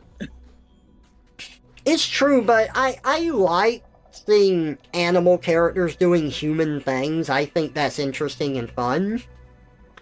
I didn't care about the little cave boy, like, thing, and him being a dog, but he's a human child that's fucking disgusting to look at.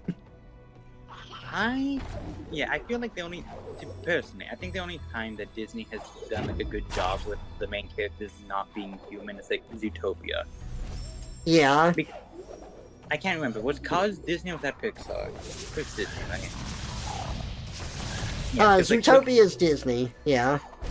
But what about Cars? Cars is Pixar.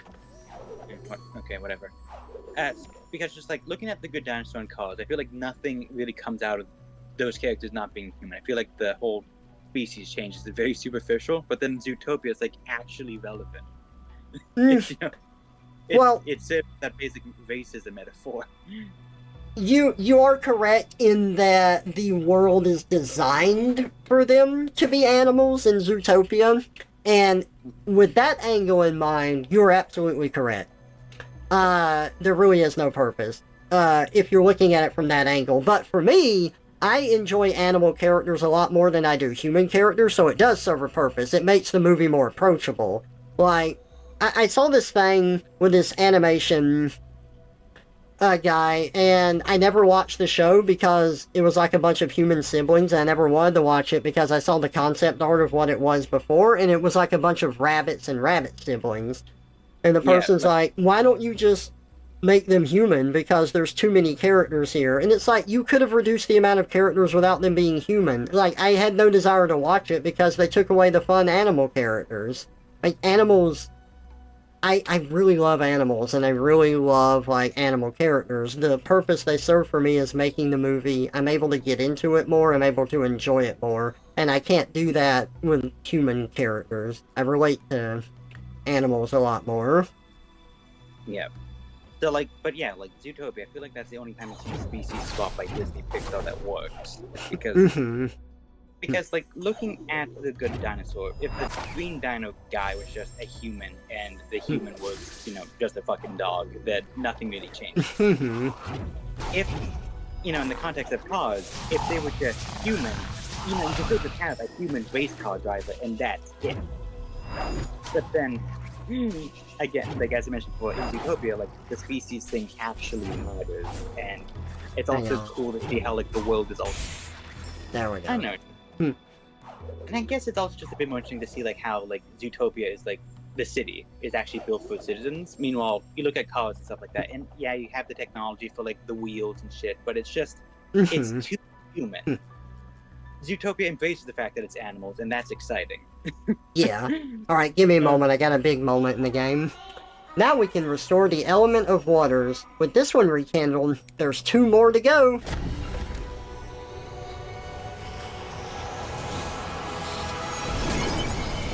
No more poison water. I don't have to... Oh, the water, it's coming up! I don't have to drown myself in poison to try and get upgrades now. Oh, my head's so stuffed with fluff. You can go drown. Okay, let's throw that frog down there and let's make him drown. Yeah. What's up with you and the spider? I was throwing myself off of it. Hurry! Shoot me a bullet! Ow!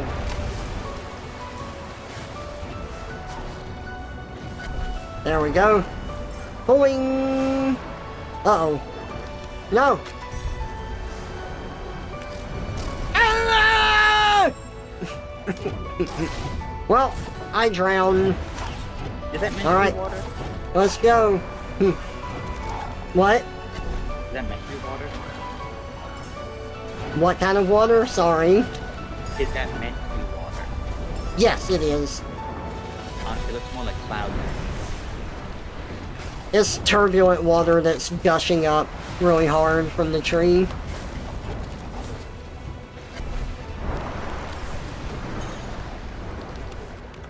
No, come on. Okay, I got it that time.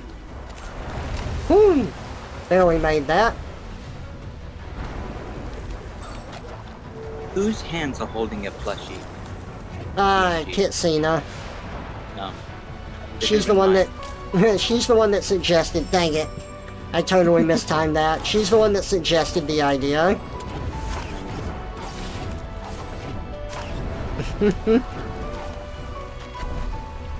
I have nothing against you holding my plushie.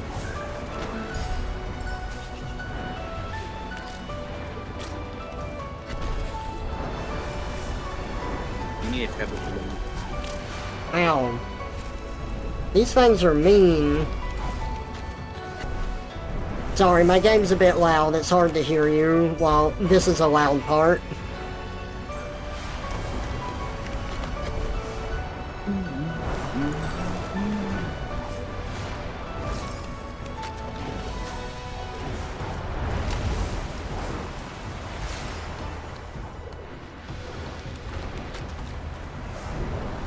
Oh my god, it's going. It just goes on forever. What, this part? Yeah. It's a chase sequence, more or less. You can call it that. Anyways, I was just saying that maybe you could be a balloon. A balloon? What kind of Yeah. balloon? Honestly, I was mainly thinking like just like the conventional balloon ball on the string, but like a balloon dog would be fun. Oh, yeah. Shit! Oh, I barely made that, but I did it! I did it, we got launched out. Woo! Thank God. Yay! Yeah, the music for that part is really good. And you had to put up with my rambles on top of it. Now it's raining. I miss my... Uh-oh. It's...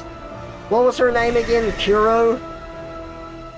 I don't know. Oh, shit. That's not good. They want you to stun Guardians.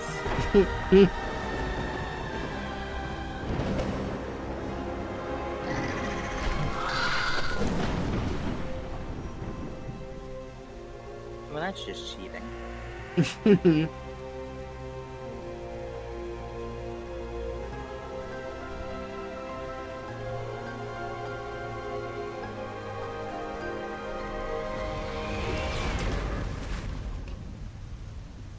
She was They- singled in on us. Yeah.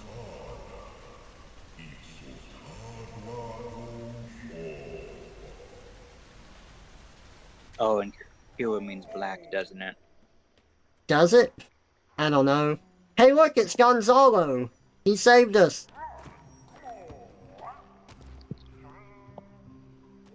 I was fucking right. It's Japanese for black. It is. Ori, I thought I lost you to Kiro's talons of hate, but it was Gumo that saved you, delivering us from an uncertain fate. Nice. It just fucking hit me because just like I've heard that name before with characters with like darker clothing, and it's just like, of course. Oh, that's funny. Well, she's supposed to represent, like, hate and anger in this. But look here, with the Jinzo tree restored, Nibble's waters are clear. There's no time to lose. We must make haste. The element of wind's net. Resting deep within the forlorn ruins, inside the misty woods, there's a key that will open their gates. Nice. Nibbled It's pretty water. misty there. I meant Yep. to be named Nibble when your name could have been Stippy. Stippy. Stippy Sippy. dippy doo. Like sipping water. Yeah. Ah! Help! The fish! So being a flight, you sure do commit a lot of murder. Oh yeah, I've got to absorb their souls. It increases my power. Oh, so my friend was showing me, I think they're called mantis shrimp, or they might be, I don't know. It's the shrimp that punches really fast. That sounds familiar. There's a bullet shrimp, but then there's another one. Oh, I've seen these before. Ooh, a dash in the air. Not- Nice. What is it with crustaceans and just looking horrific? I want this. Like shrimps, crabs, spiders, whatever. Oh my god, crabs on they octopods. Octopods in general are just horrifying. But, anyway, this shrimp, pistol shrimp, it might be, it punches so fast that it superheats the water around it and creates a bubble, and you can hear an audible popping sound from it. And it uses that in order to hunt prey, and it eats crabs, and it will he was showing me a video of someone that had one as a pet, and he feeds it live crabs, and it just punches the arms off of the crabs. Oh my god. But it was kind of it's nature's brutal, right? I'm sorry if anyone doesn't like to hear this. I have a hard time with it empathetically, but at the same time I'm very fascinated because it's like animals, and just like how animals are is interesting to me. So he would attack the crab, but if the crab pinched the shrimp would freak out and then go back into its hidey hole. Little coward. What was really funny was this guy had another fish in the tank, and the shrimp didn't attack the fish. It was just this little black fish. I'm not sure what kind of fish it was. Yep. But whenever a crab got put in the tank, the fish would go out of its way to swim over to the crab and just stare at it.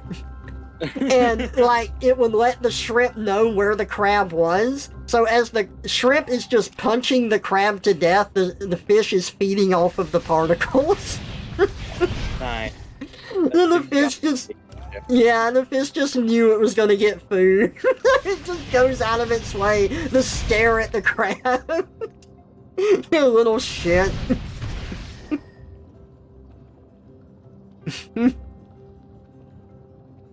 For some reason, I had a phase where I was really obsessed with hermit crabs.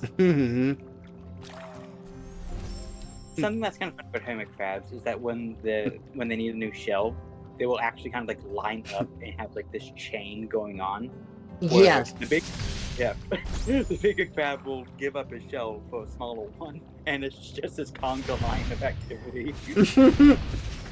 And then you have the occasional little bastard who cuts in. Yeah. Trying to steal it from each other. Yep.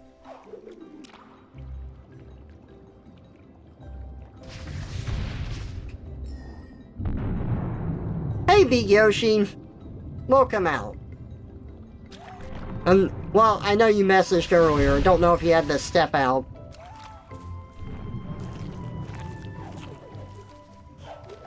Doing good. Oh my god. Moose Vision. Hey, thank you so much for the raid. I appreciate it. Welcome in. I am streaming Ori and the Blind Forest. My name's Trevor. I've got my friend Dom here with me. And, yeah, I felt like going through this game again. How are you? What were you streaming? Let me see if the shout-out function actually Twisting and works right turning through now. space and time, Trevor's new form stops on a dime. Ugh, my head's so stuffed with fluff. Oh, nice. I get to stay as the plushie. That's funny. Shout out Moose Eye Vision. My moose. The shout out is not working again. Wonderful. Fun. Is that a new system you have set up, or? No, I think that's a Twitch one. I'm not sure actually, because an exclamation mark. Mm-hmm. Just finished playing some Sentinel Moon. It's getting close to your bedtime, so you're gonna dip out. Hey, no problem. I understand. You go take care of yourself. I appreciate the raid. Thank you very much. And I hope that you had a good stream and it was fun playing it. I haven't heard of the game before. I'm not sure what type of game it is.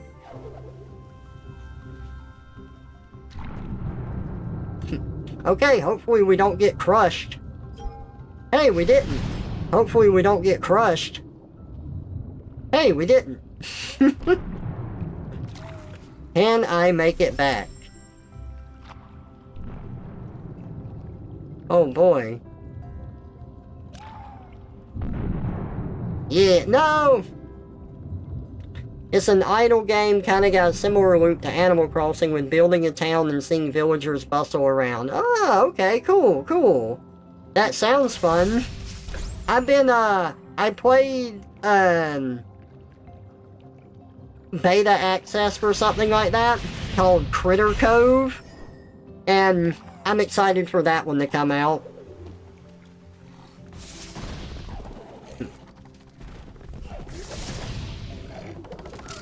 Wow.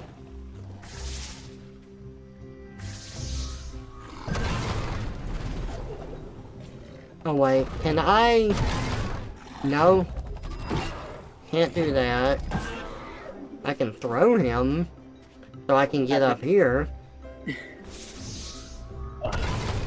I've got class tomorrow, so it's just like, ugh, I'm not looking forward to that.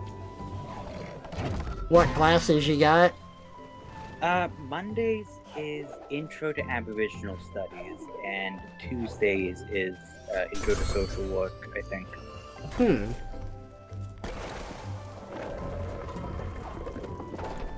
Yeah, I understand, but I wish you luck in your classes.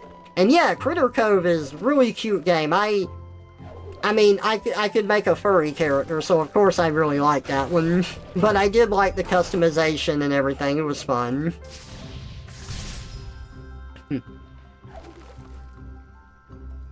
To be honest, I'm just thinking of Sonic Forces with its character creator. I would think that would. How do you give people the option to, create a unique animal character, but you limit the options that fucking much? Yeah, I'm glad that it's there, and I'm happy people can experience that, but I do wish it was better. Mm-hmm. Body type, absolutely. I mean, yeah. I did like some of the silly designs people made. I mean, I think my favorite one was probably when they just made Sonic because it didn't look like Sonic, and that was really funny. Were you the one who linked me a video from Jet? From who? Okay, so I think there's like a Sonic YouTuber who does like a bunch of meme clips, and... Oh, 1 second, sorry. Okay. Elo was the stoutest of all spirits, the most powerful ever seen. Now here he rests, turned into an ancestral tree. Okay, you're good. So I think there's a Sonic YouTuber who does like meme videos, and he did one with the Sonic character creator, and it's just like he makes a clone of Sonic so that he can dub over Knuckles' dialogue saying, "Hey, I found Sonic, look." I don't think that was me, that's funny though. Like, give me a second, and I'll link it to you for later. Okay. Okay, here we go. It's Jet as in Jehh. H-double-T. There we go. Every game gets bonus points if it lets you make a furry. I agree. Look at that hand. Gonna shuffle off to bed. Hope you have a good time with Ori. Thank you so much. You sleep well, and thank you again for the raid. Yeah, I'll take a look at it. Lovely. Oh God! Oh. Ha! I have broken your armor. What are you gonna do now? Die? You died real good. Do the teabag and hip thrust, yeah. Oh, excuse me. You know, Metroidvanias are just platformers with tighter controls. Yeah. I need to play the Castlevania games at some point, but, you know, I'm familiar with how kick-assing those are. Yeah. Kick-assing, I mean, kicking. What the hell does the matter with?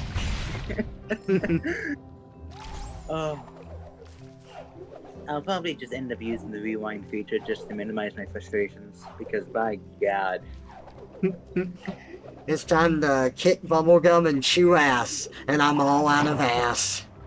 Do you know where that quote comes from? Like, the actual one? Yes, Duke Nukem. No, it actually predates that. Really? It comes from a movie called They Live. Oh. So the basic premise of the movie is that society has been infiltrated by aliens. And they use like subliminal messaging to control people. And it's iconic because like the main protagonist, I think it was played by Roddy Piper. The main protagonist, he puts on a set of glasses that lets him see through the illusions, and so he can see the aliens through the human disguise, and you can see like how blatant the subliminal messaging is in the marketing. Like, you know, without the glasses, a billboard just looks like a billboard, but then like, you know, putting on the glasses, the billboard turns into like a white sign with bold black text that says like eat or read or something like that. Gotcha. And it's just like, I only know about this movie because Keith David was in it, and then they recreated that scene in Saints Row 4 with Keith David and Roddy Piper beating the shit out of each other. Oh, really? That's funny. I thought you played Saints Row 4. I don't think I ever finished it. I think I got pretty far into it. I beat 3. I don't think I ever beat 4. Did you like 3 more than 4? Yes. I don't think 4 was bad, but I think it was supposed to be originally DLC, and you kind of feel that. Yeah. Okay, Magmar. Catch you later. Have a good night, man. Oh, I'm so happy to see people using my Tilk emote. It's great. Yeah, the whole like, simulation stuff, that was meant to be a DLC for 3 called Enter the Dominatrix. And then, but because of like financial issues with Volition, I think, or THQ, one or the other, they end up just merging that idea into Saints Row 4. And then what's funny, they eventually end up making an Enter the Dominatrix DLC for Saints Row 4, showing what could have been for Saints Row 3. Oh, yeah? That's funny. Yes. I think that Saints Row 4 has the same problem that Tears of the Kingdom does. Too similar? It's too similar, and it renders, like, other things pointless that were in the original. And, see, that's the thing, like, Tears of the Kingdom, it's got its own unique story, and I still need to finish it. I haven't beat it yet. Yeah. But I would rather just go play Breath of the Wild than Tears of the Kingdom. I think Breath of the Wild is way more fun.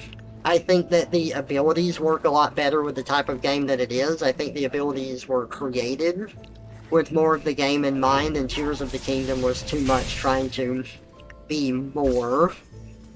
It's like, let's just be Breath of the Wild, but more, but things don't, like, fit as well. But Legend of Zelda, nuts and bolts. I mean, that can be fun. I do like that. It makes me laugh every time, and it's neat to, like, build stuff. But the building system isn't quite what it should be, and the abilities are just more fun in Breath of the Wild than they are in that one. And with Tears of the Kingdom, there's just a bit too much. Like, they added 2 areas, Yep. and neither one of them are, like, really fun to explore in comparison to just the overworld. Like, the overworld is fantastic to explore, but the underground, it's just so similar everywhere. And then the Sky Ruins, again, just like Skyward Sword, there's almost nothing there. Yep. Alright, let me see. We've got to head to the west. Do you know the plot for Tears of the Kingdom yet? Hmm. Have you been told on that? Yes, I do. I'm not going to talk about that here because I know people do care and I don't want to spoil it for them. Yeah. I am annoyed with what they did with Zelda in Tears of the Kingdom. Yeah. Yeah. I do feel like... Okay, so if we go back to the tree, we can go west from there. But there should be... Okay, what's the closest... Oh, right below me, to the right, okay.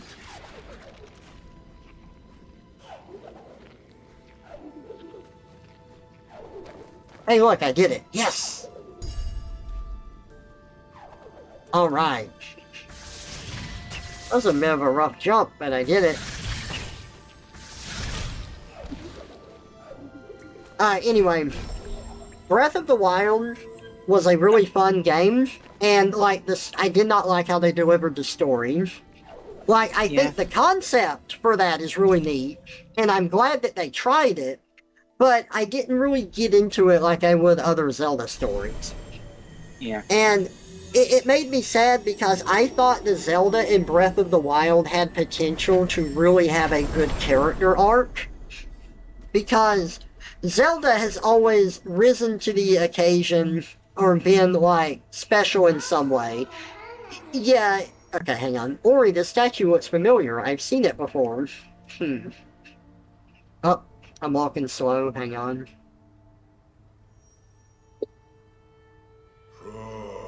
Oh. Oh, this is one of the, bonus areas in the Definitive Edition. Nice. Or we get to see a little bit more of the owl's backstory. Aw. Put my phone on pause really quick.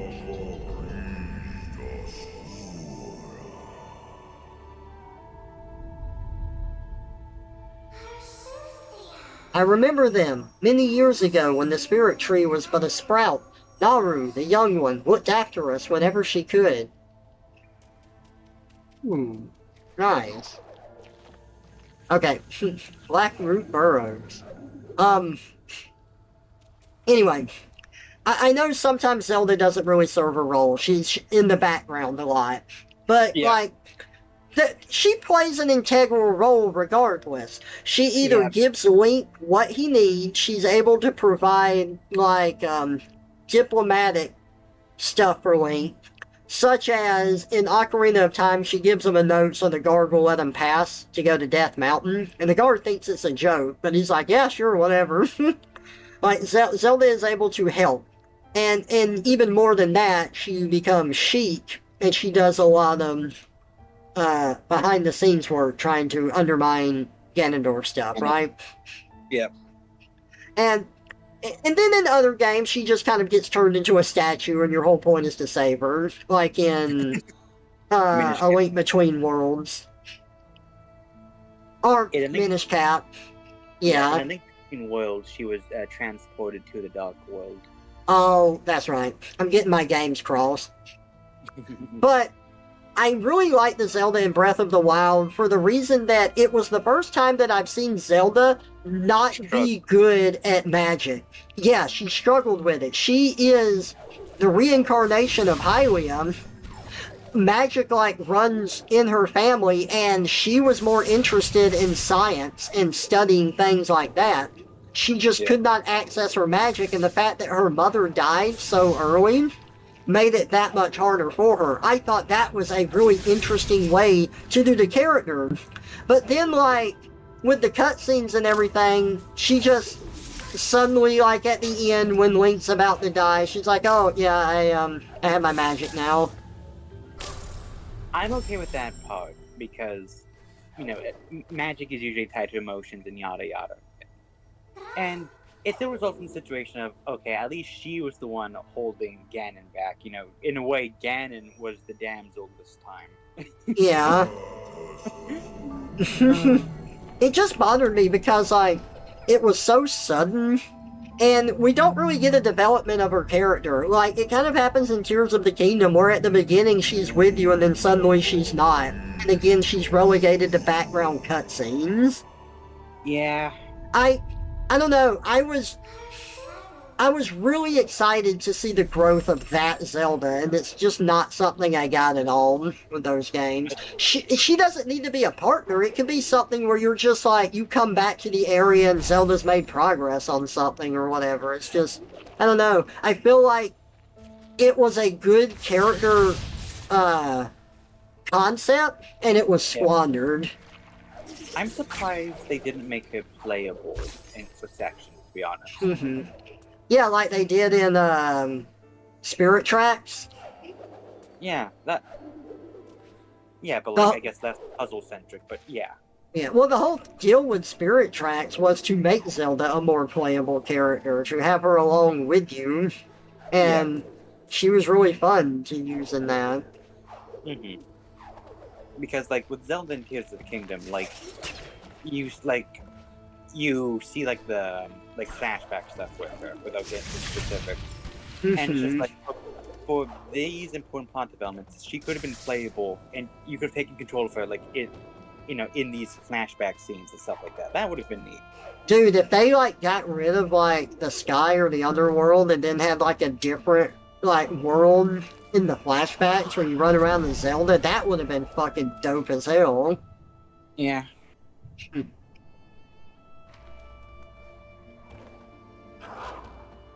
be honest, I've also hit my point where, like, I've only... So, like, I got into Legend of Zelda around the point that Minish Cap came out. I saw someone playing it at a daycare I went to as a kid. And then I tracked down, like, a whole bunch of the mangas from the author Akira. But, like, it's only the last 10 years-ish that I've actually cared about the games themselves. And I must say, I've hit that point where, like, I don't give a shit about Ganon. So it's just like, I want someone else. Give me... Revive Bobby again or something, please.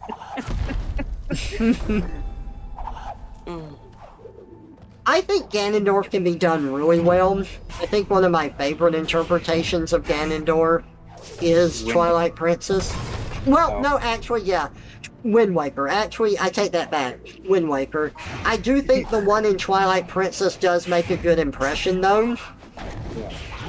Because he's very intimidating in that one, but Zant was a more interesting villain. Like, Ganondorf was a good intimidating villain, but Zant was more interesting.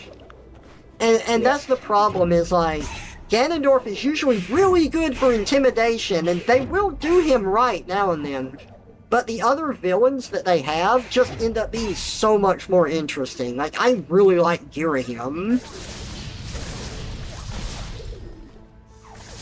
Right, yeah. But then, of course... Wait, he's the albino one, right? Yes, he is. He is the other sword spirit. Like Fee is to your sword, he is to Demise's sword.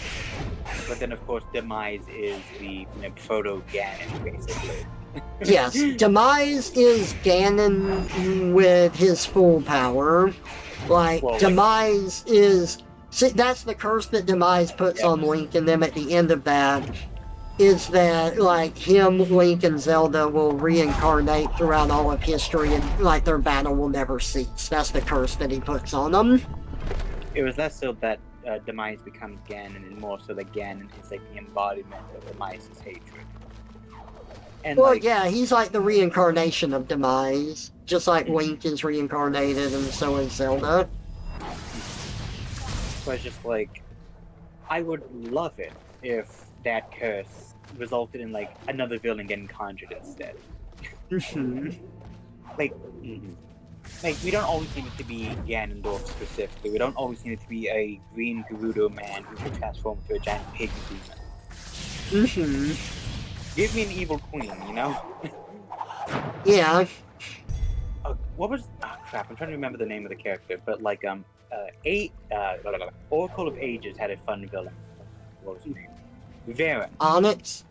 Oh. Nope, that was Oh god, please, no! Don't make me a pretzel! Yeah, Varen was the body possessing shadow sorceress, but then it's just like it's still a situation of like she's a servant to Twin Vova, who are in turn a servant to Ganon, and it's just like Yeah. And even for like as cool as body is, even he becomes a puppet to Ganon eventually in Four Swords Adventures, and it's just like, oh my god, just let. Oh, I forgot about that actually. Oh. Oh, I've already been up here, I think. Yeah, I have.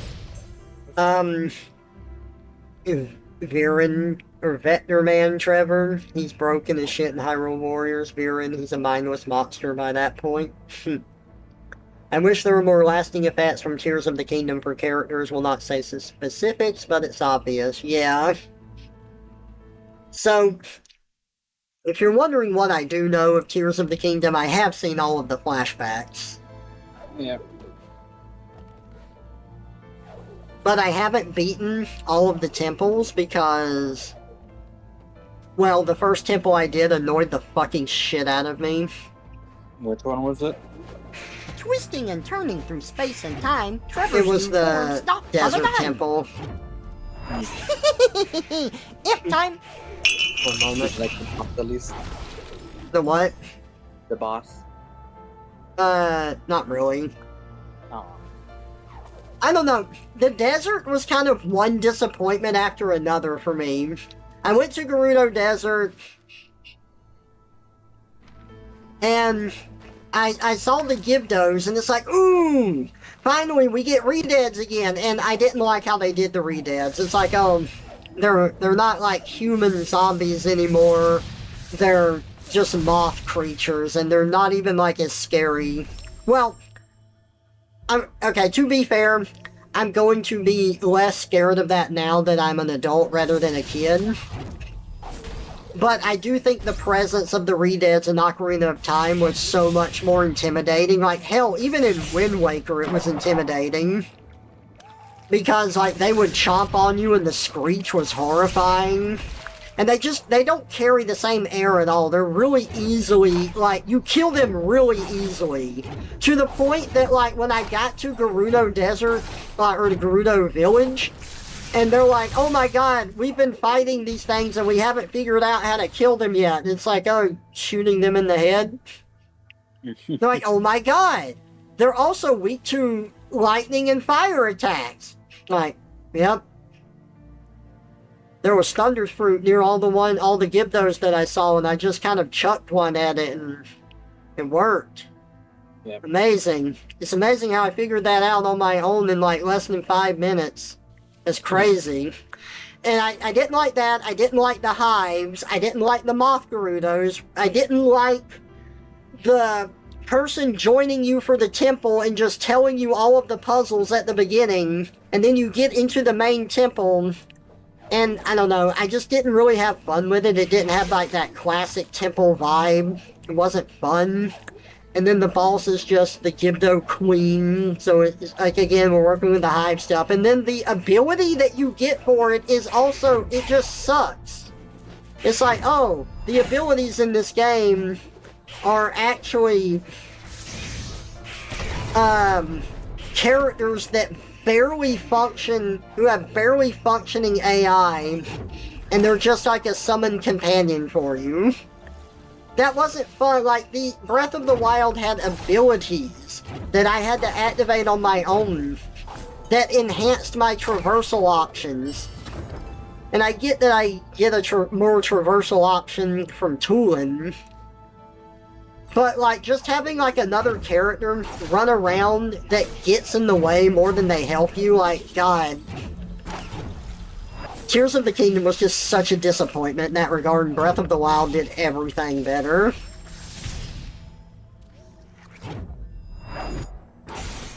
The desert one is the worst. I don't know, the temple's just... I did the one with Toolin too. They're just not fun. Ow. Good thing I saved. Something I've been meaning to do for a really long time has been commissioning my persona turned into a Deku scrub. Oh yeah, Deku scrubs are fun. Like, like having leaves for Ooh. like the hair, like a branch of the tail. As long as Churro is out there, the path to the Misty Woods will be blocked. But look up there! We might be able to distract her if we loosen that rock. If you say so. But let's go down here. Oh god! Did you see how fast I was killed? Look at that. She didn't fly nearly that fast when we were like falling down the tree. Look at that. That's just instant. I think she didn't kill us when we fell from the tree because she didn't want to. She's just lazy and really bad at her job. She has one job, to kill us. She just sucks at it. To kill you if you go out of bounds.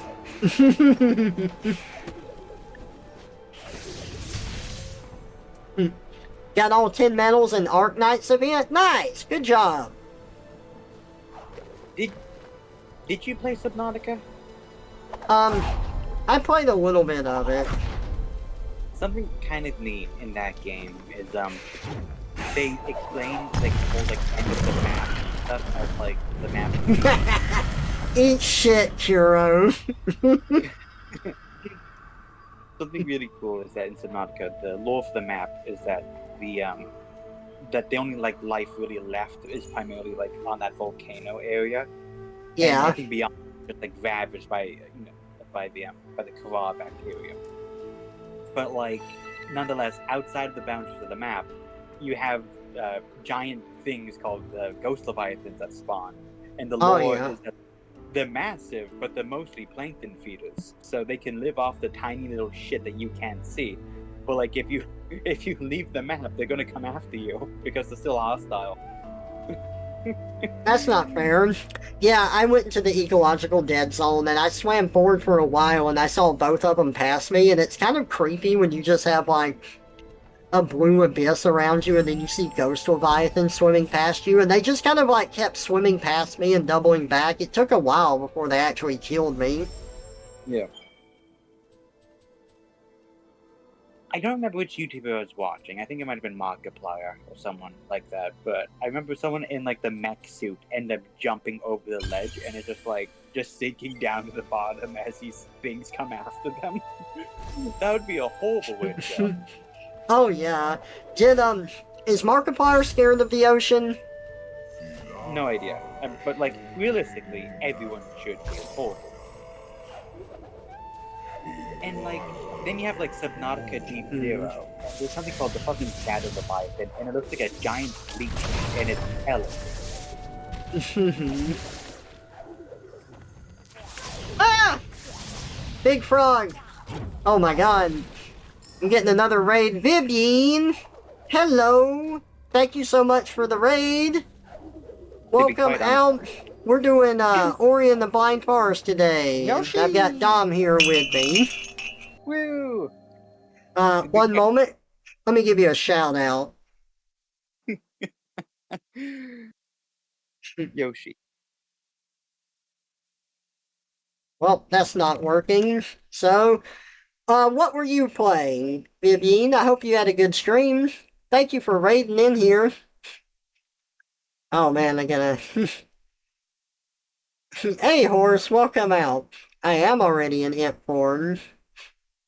And ghost leviathans are smaller in the map, but when they get bigger, they migrate out to the crater's edge off the map, and they keep spawning to keep you in the map. Yep. Their one job, any alien lands on their planet, they're gonna keep him inside that map. That is their whole purpose in existence. That's how they evolved. I'm just being silly. Your imp form kind of just makes me think of Stitch, to be quite honest.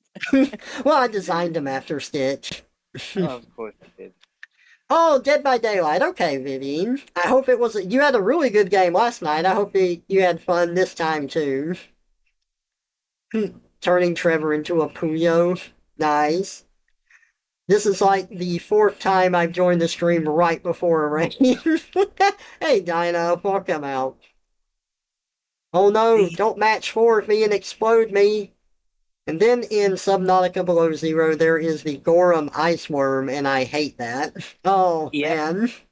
It's a giant worm leviathan on the land section, and it burrows to the ground, and it's just like it explodes out of the ground and just like dives next to it, and it's really scary.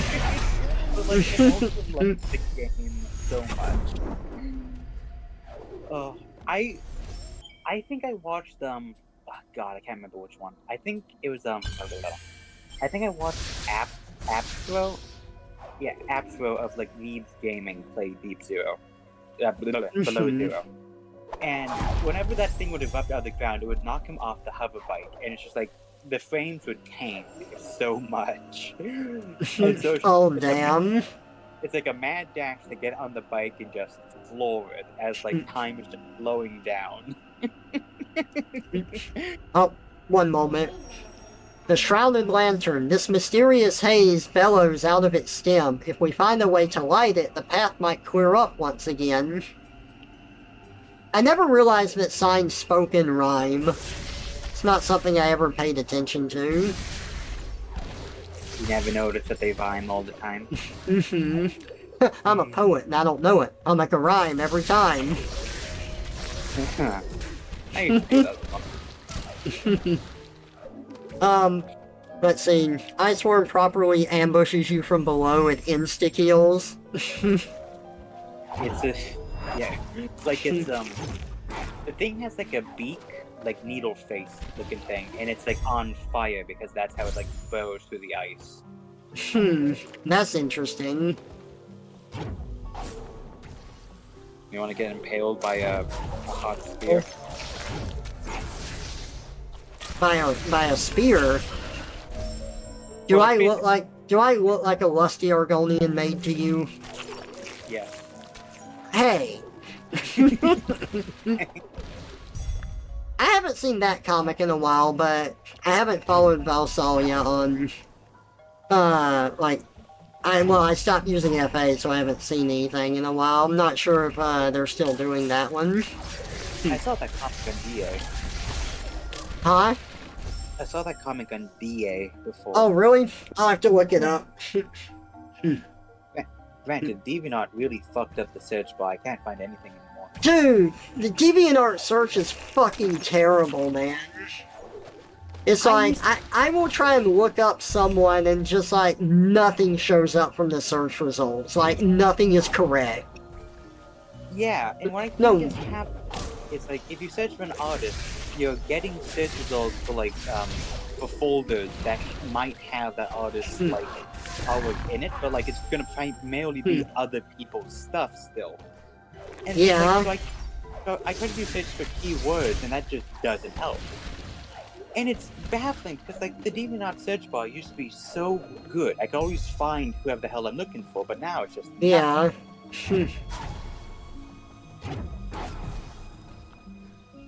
And it's just like, I was really hoping that when eclipse happened that the site would just die off, but nope, it's still chugging along. Yeah. What? He's still alive? Make a save point there.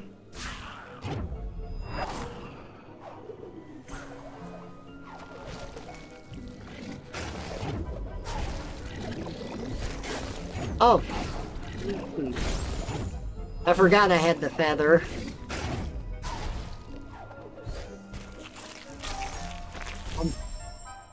Good thing I made a save point here.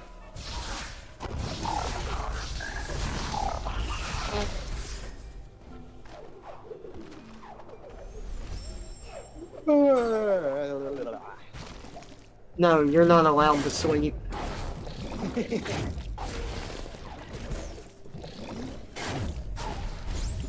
I wanted to order a pizza today, but then I fell asleep.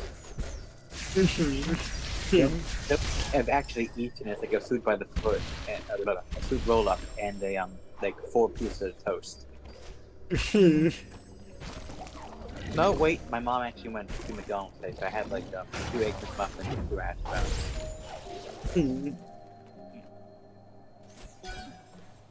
I'm out of Coke. Got I that. need my soda.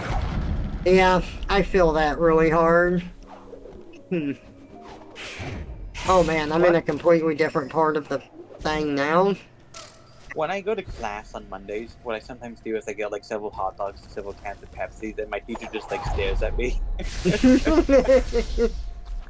Like Kitsina says, with the ice worm, you can have a Dune Thumper to distract it, but you have to find the blueprint in the active worm zone.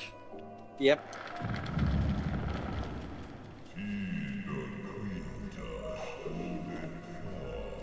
I'm in the Lost Woods.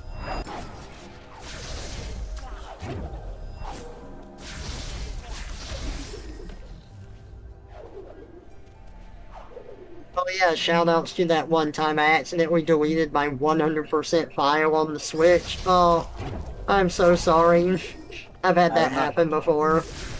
I don't know how you managed that.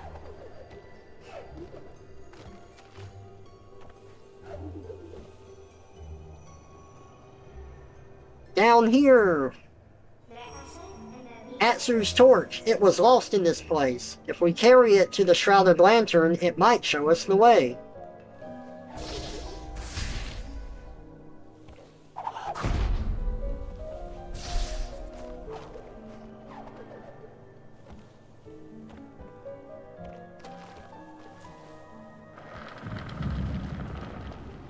I'm surprised you uploaded a picture to DeviantArt recently. I thought you weren't using it anymore. No, I upload to DeviantArt all the time. I'm not using FA anymore. Oh. Right. Because of the short thing, right? Yeah, there's dumb rules in place. Ow. Damn it. All the way back here. I need to watch a new season of American Horror Story. I ended up binging that entire show a few months ago. Certainly interesting. There was no confirmation message, it just deleted when I hit X. I am so sorry.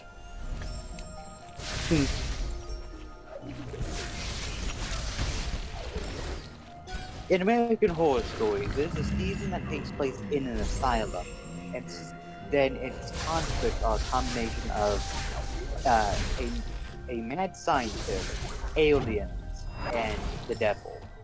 And it's just like, that was a lot of like bizarrely random threats just for the second season of the show. Twisting and turning through space and time, Trevor's new form stops on a dime. I think we hold individually, up. but Yeah. Yep. Knocking time. Also, I'm sorry, Riley Fuzzball. I heard the follow earlier and I forgot to thank you for that, but I appreciate it. Hope you have a good time in the stream. Okay.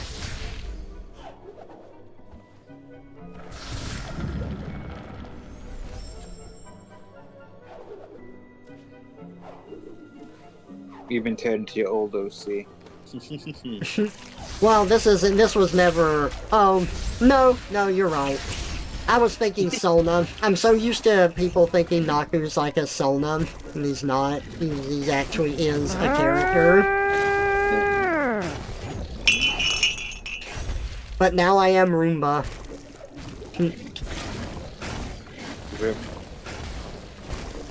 No more Naku, only Roomba. Maybe he'll get another comic page in like 10 years. Maybe. Part of the reason I don't draw Naku is because I was sort of like in between. I like Naku and stuff a lot, but I was kind of like in the middle of revising designs and I never really got it to a point where I was satisfied. But I don't know quite what I want either.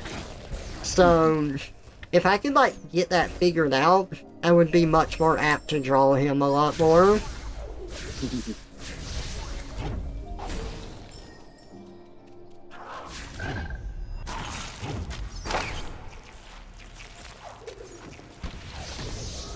How long do you usually stream for anyways? It depends. When it's the weekend, so I'm just having fun, so I just stream till I'm tired of it. But like usually like with work days, I stream art for 2 hours and then like maybe the game for 2 hours. Right.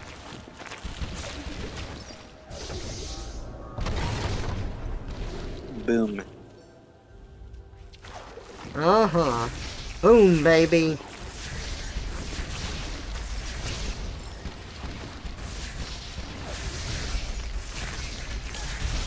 Ow.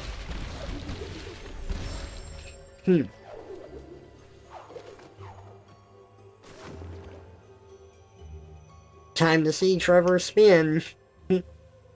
Even then, Trevor isn't clean. People Not always wrong. calling me dirty. I can't believe you.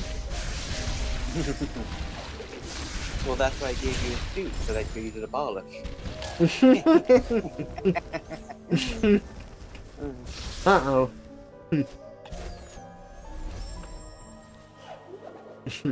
Alright, we made it to the next ancestral tree. Tatsu used to climb the mountains high atop the Sorrow's Pass. When her brother's torch faded, she fell to the mist where she lost her path. Does that mean she was depressed or committed suicide? Maybe both.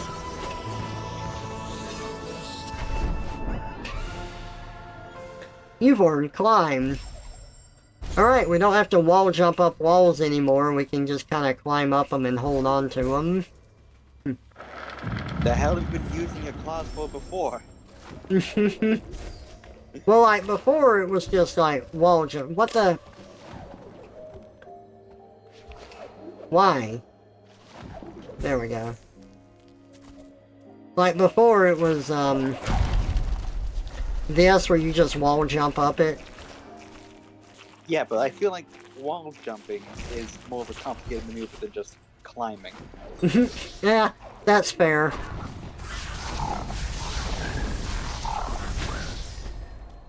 You needed to violate a grave just to, like, flex your fingers. That grave needed to be violated. It gave me the inspiration to flex my fingers. Ah!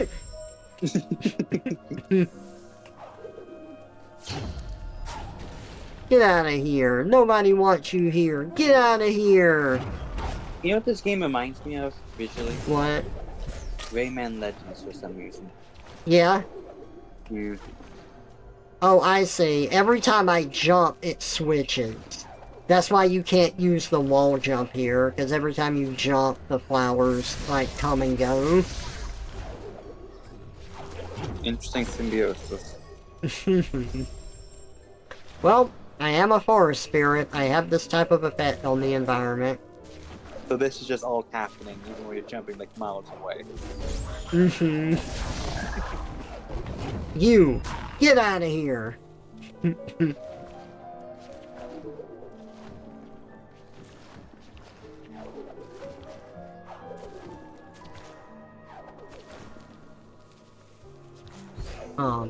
Okay.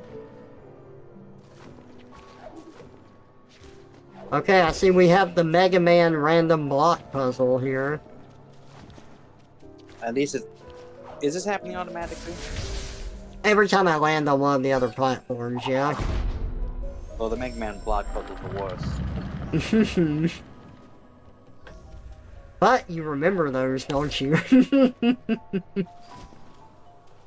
Yeah.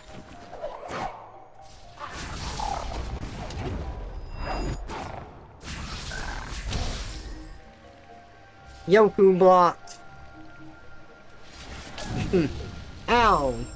Good thing I saved. That feeling when Dr. Wily would probably win if all of his bases were just exclusively those blocks.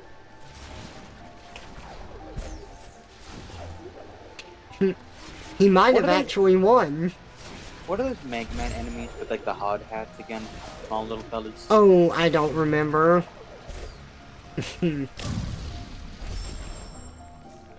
Okay, that seemed unfair. Let's see if we can figure this out.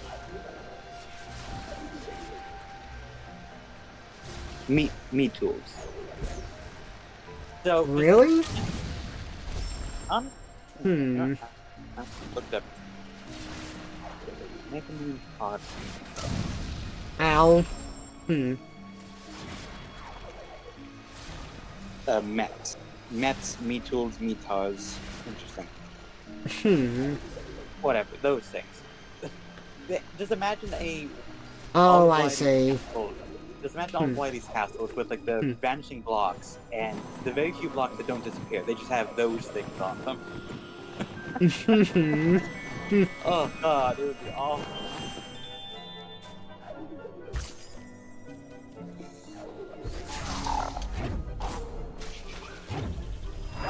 Hey, Tyler's your boy. Thank you so much for the follow. I appreciate it. Welcome out to the stream.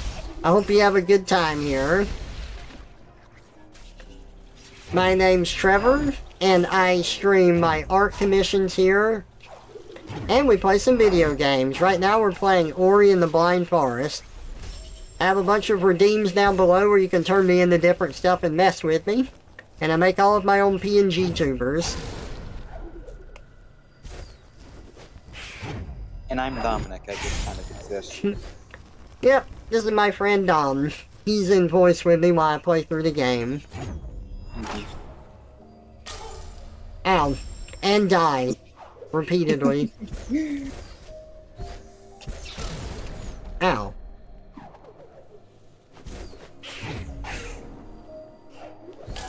Ow. Oh yeah.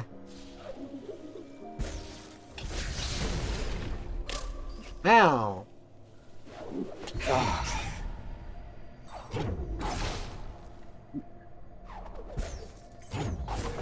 There we go. Made it. Checkpoint. That checkpoint is very cheap.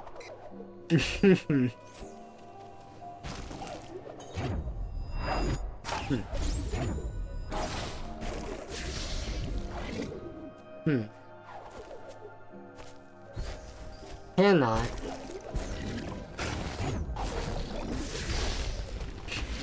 No, I want that. Oh. Ow! I wish I had like the creative vibe that you do, Trevor. In what way? In that, like, you actually, motivate yourself to fucking like do something. Because like I have fan fiction ideas that just loiter in my head, which is like I don't have the energy to develop them. I wish that I had the motivation that I did when I was younger. It's hard, but there's times where I just kind of get to a point where I'm just so sick of not doing something that I have to do something. And if I have to not hang out with friends to like work or stream, then like I'm just gonna do that because I want to do something, and it drives me nuts that I'm doing nothing. I guess just like since we mentioned like Mega Man earlier, it's just like I'm not like the biggest Mega Man fan. I've just only kind of like recently gotten curious about that franchise. Yeah. But you have so many different series with rather interesting lore, and it's just like I could think of some like story concepts for that with like original robot masses and Reploids, etc. Yeah. Yeah, but it's just like then when I actually want to kind of like focus on that, it's just like I feel winded, my mind becomes empty, and then I just kind of like slump in bed like I usually do. Yeah. It's hard to motivate yourself to do stuff, or it can be. And I also have like an idea for like a Once Upon a Time fan fiction with like an original cast, and then it's just like the same exact issue happens. It's just like, god damn it. You know, I kind of miss the N64 GameCube era, because that's when games that originally didn't have like stories to them, or just had very basic stories, they were trying to give them more story. But it wasn't often done to an excessive degree, at least not compared to today.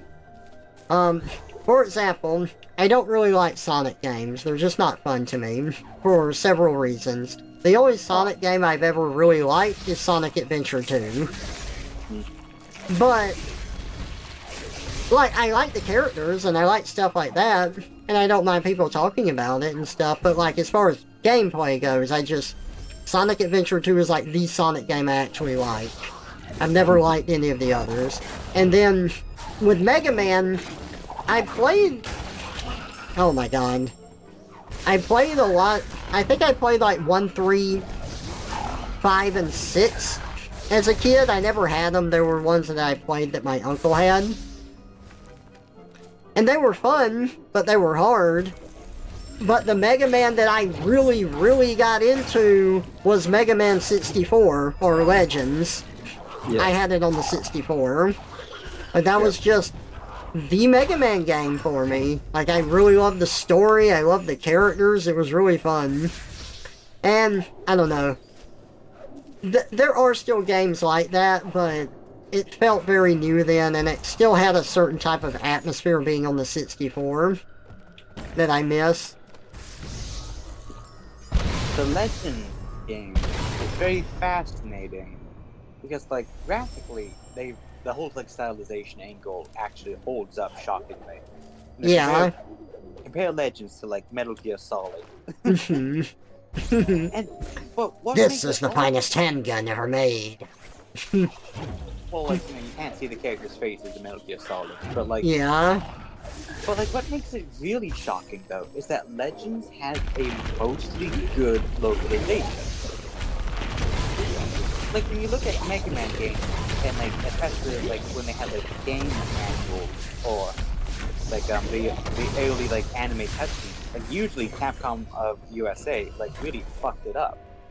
You know, they got like corporal voice actors, the scripts are mangled, or something just bonkers. But like with Legends, like the characters, okay, maybe not all of them are like professional voice actors, but like they're tolerable, they're fun to listen to. For the most part, things are coherent. Really, the only issue with like the localization for Legends is that they kind of like mess up the naming just a little bit. Right. Yeah, because like it's supposed to be a surprise that he's Mega Man. Yeah. Mega Man! Mega Man? Mega Man! That was always funny to me in Mega Man Legends, though, is like, where Roll's like, we found, this kid, and I named him after my favorite character, Mega Man. Yeah. This one being called Mega Man, and then also being called Hippopotamus.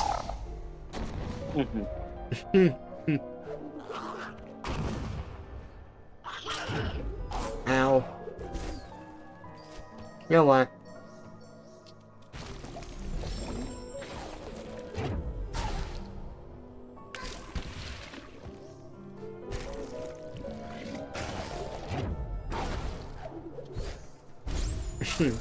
Couldn't reach it.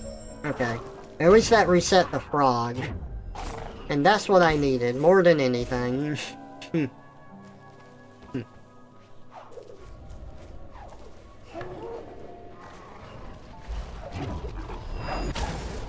What? How dare?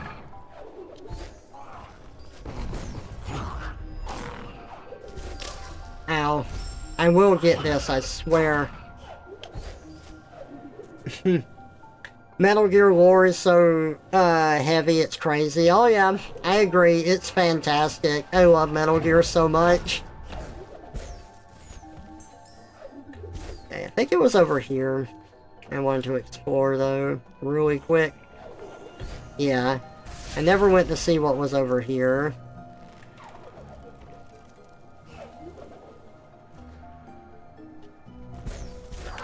What? I call shenanigans? I am not happy with that. I'm not accepting that.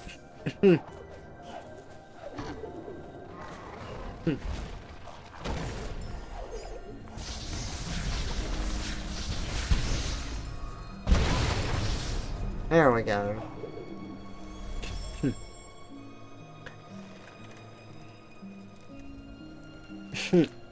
Hey, Mega Man Legends gets referenced in Mega Man X Dive. Just kidding, Dive's mediocre. Oh, Teasel had the best laugh.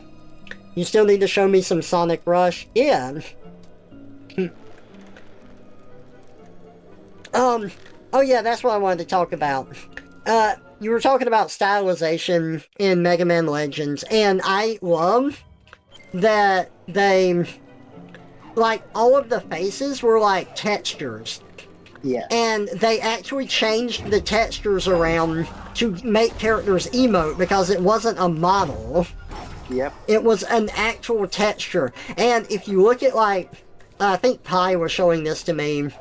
If you look at the side view on Teasel's face, they have a transparency layer to make it look like, you know, his mouth has depth. So if his face is looking to the side, and he's like emoting, you will be able to see through the model because of the transparency layer. And that's incredible. That is impressive.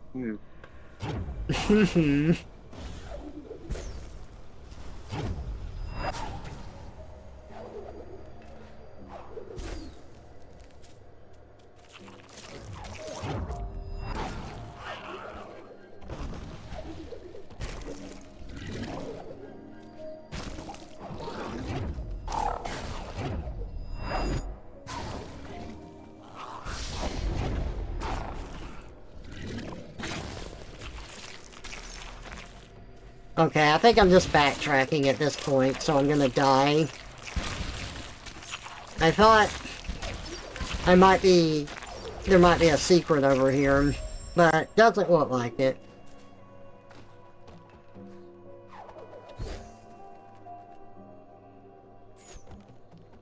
So we can just move forward. Yep. Okay, I had to like look it up just to give myself a refresher, because like looking at Mega Man, like in Japanese, the name of the character across the various incarnations is Rockman, because you know rock and roll the music genre, and then of course you have like bass as his enemy. And with the Japanese version of Mega Man Legends, the character's true name was Rockman Trigger, and then you know the whole amnesia stuff happens, and then he becomes like Rock Volnut. Yeah. But then when it got localized, his like normal name when he was adopted was Mega Man Volnut, and then it's revealed that he's in actuality Mega Man Trigger, and just like, oh my god, Mega Man is Mega Man. So what was it? It was Rock Volnut? Yeah. So in the Japanese version, so his true name is Rockman Trigger, and then when he's adopted, he becomes Rock Volnut. And then the localization, his true name is Mega Man Trigger, but when he was adopted, he became Mega Man Volnut. Man, that's funny. Yep. So if anything, a better localization, technically speaking, should have been just naming him Mega Volnut. Yeah, even then, I think it wouldn't have worked as well, because I can see Rock is like more of a name, but... Yeah. Like a lot of fans do. Like, usually people say that, like, you know, his civilian name should just be Rock, and then when he's a superhero, you know, then call him Mega Man. And it's just like, that is something I do like as well. Because, like, when I hear Rock, I don't think of the genre. You know, I do just think of stuff. Yeah. These are some major Oh, good, I raptor can still attack. ramifications. Nice. Time to be a raptor. What has Tyler been getting into? Oh yeah, thank you, Dom. Yeah, what Mega Man stuff have you been getting into?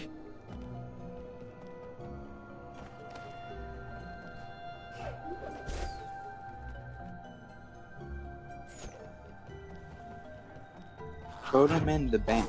What is that?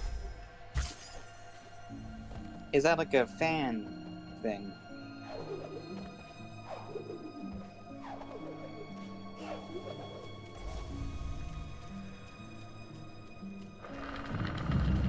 Hey, Fleetway, welcome out.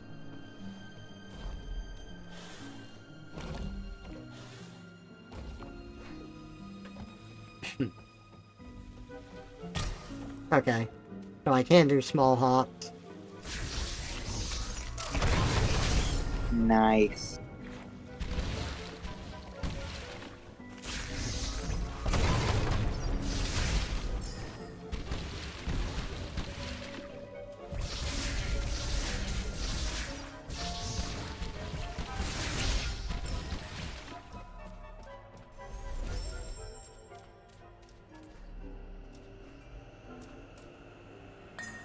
Alright, time to put the lantern back in.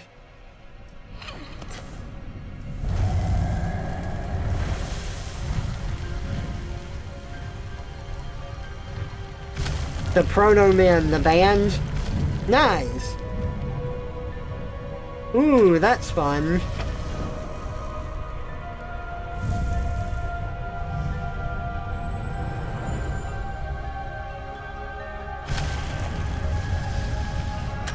We lit the shrouded lantern. It lifted the haze. Ori, the key to the Forlorn Ruins. The Guman seal has been revealed. Does Fleetway have a dragon version of Surge as their profile picture? I don't know. Just Edge is fine? Okay. Edge. He's being Edge. pushed to the edge. They're edgy. Finally, we can get into the Forlorn Ruins. The element of winds is deep within the Forlorn Ruins, south of this place. It's not too far from here. I can show you the way. Please do. Valley of the Wind. I ended up binging the Sonic Fleetway comics. I found them, and they were certainly an interesting read.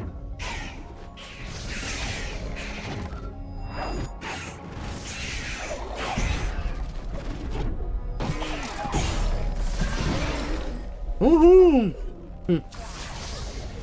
No! Take this, you frog. They asked how well you're doing. Thank you. I'm doing good. Just enjoying playing some Ori in the Blind Forest and having my friend Dom here with me. Yep, and I'm hungry. Uh-oh.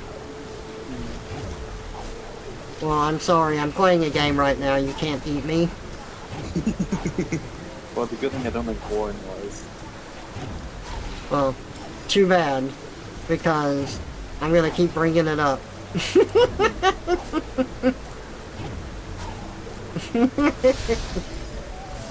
Just TF you to someone who doesn't like it.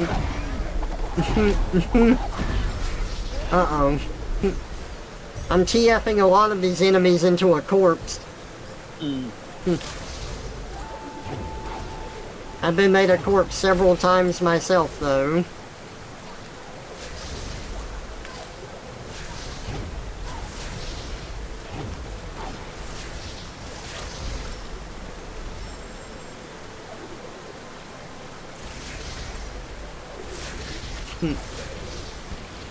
Also, I don't know how people use the control stick for games like this. I have to use a D-pad. And that was something else I hated about Metroid Dread, was that you had to use the control stick to control her. You couldn't use the D-pad, because it was relegated to other stupid functions that don't fit in a Metroid game. People like their fluid controllers.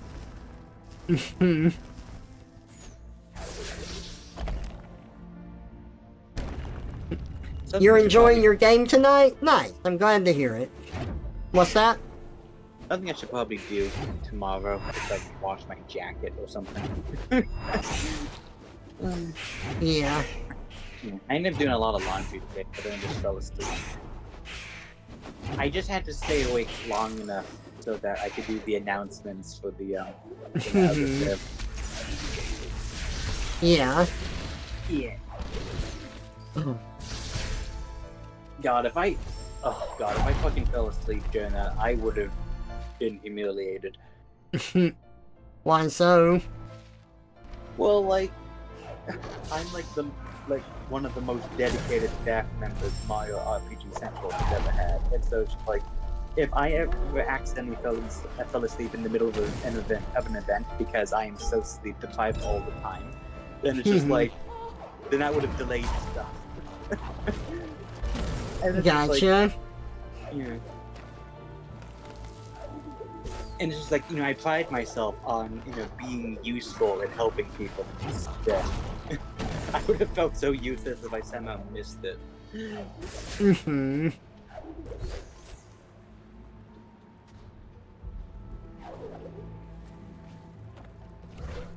There we go.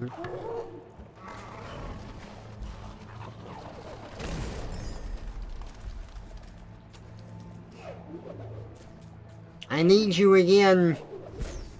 Rolling creature of doom. Come on. This way. Thank you. Damn it. It's kind of funny this year Yeah. because, so like today we had the a celebration about Ow. and then Ooh, that was bad. in a couple of months we're gonna have the release of the Thousand Year Door remake. Yeah. And then probably a few months after the, and then wait, hold on, shoot. And then sometime after that, well, actually, well, okay, sometime we're gonna have the T2ID remake, and then sometime this year, we also have to do like a an anniversary celebration for the original T2ID. Mm-hmm. Yeah. So that's fun, thinking up ideas for the server people. Yeah. Absolutely.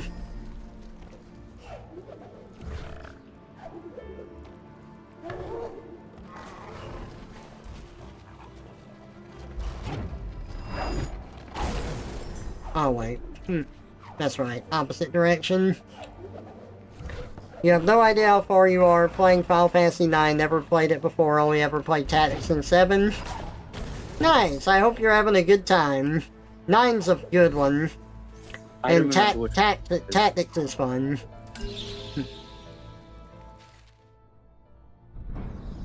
Sorry. What were you going to say, Dom? I don't remember which one Final Fantasy IX is. 9 is the one with the main character who has a monkey tail. His name is Zidane. And he's with this, like, traveling group of con artists. Oh, I see. So is Final Fantasy X the one with like, the blonde kid and the laughing? Yes, that's 10. Okay. That's Titus. Okay. 9 didn't have voice acting. Oh, I see. Oh, this is where that mage comes from. I see. 10 was the first Final Fantasy game that had voice acting, at least as far as mainstream goes. But I like the black mage. You like the what? The black mage design. Oh, Vivi is great. Vivi has a great story in 9.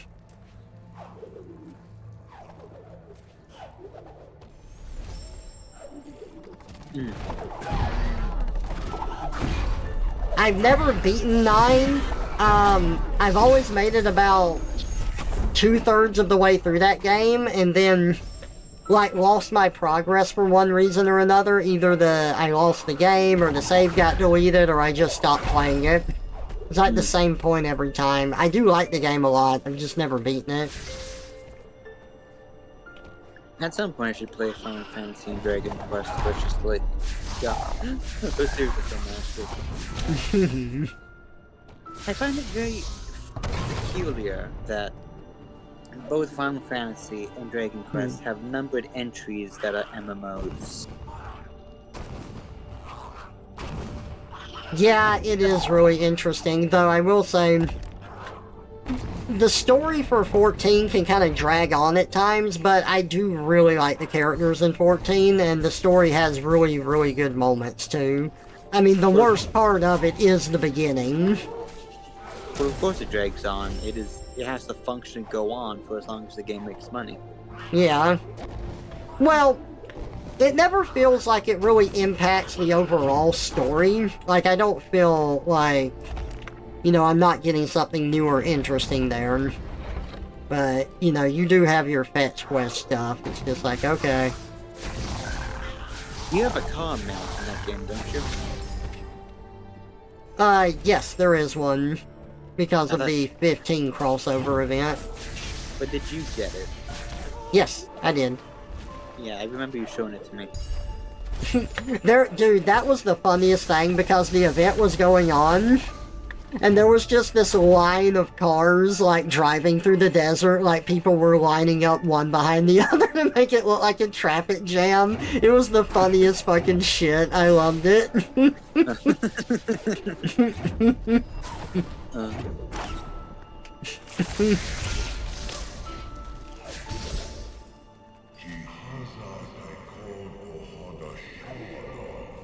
Final Fantasy 11 was the MMO. Final Fantasy has had 2 numbered entries as MMOs. Yeah, that's true. Oh God. Why? Okay, I know the answer is money, but why number them?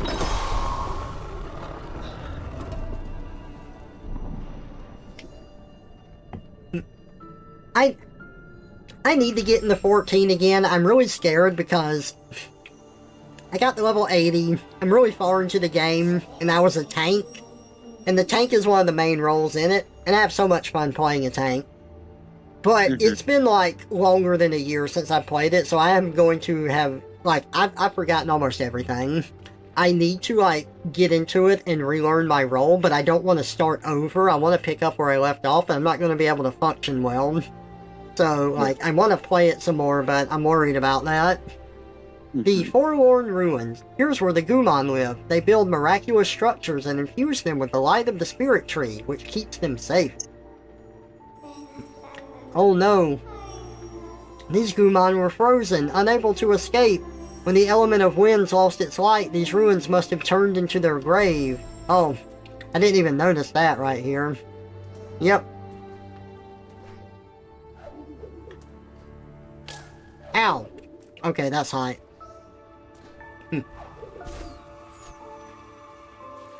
And what is this?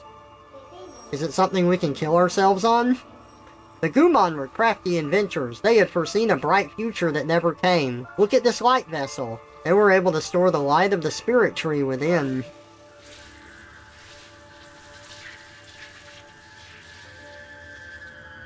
And now, it will be ours. Oh, I can pick it up. Nice. You're an evil Chozo now. Oh! It burns! No, what happened again? Ow! It burns! Maybe this time. Hey look, it cools it off, but I died to spikes. I'm an evil Chozo now. Why an evil Chozo? Because I picked up the orb? Yes. Oh, look at this. It affects gravity, too. Nice. That's fun. When I'm trying to remember what the hell the bird people from Metroid are called, I never thinking of Chocobos because the Final Fantasy conversation. Chocobos!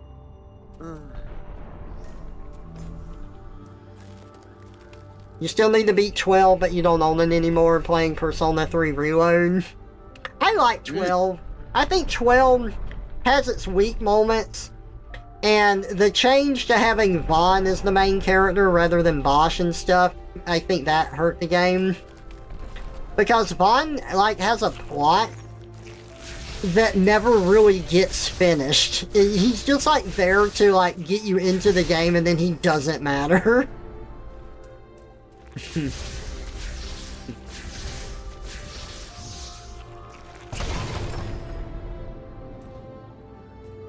But I do like 12. But the reason I like 12... So, you played Tactics. Tactics is a good game. I really like Tactics. In fact, it's an incredible game because of the story that it has. But the first Final Fantasy I ever owned was Tactics Advance. And I played that at the perfect time in my life.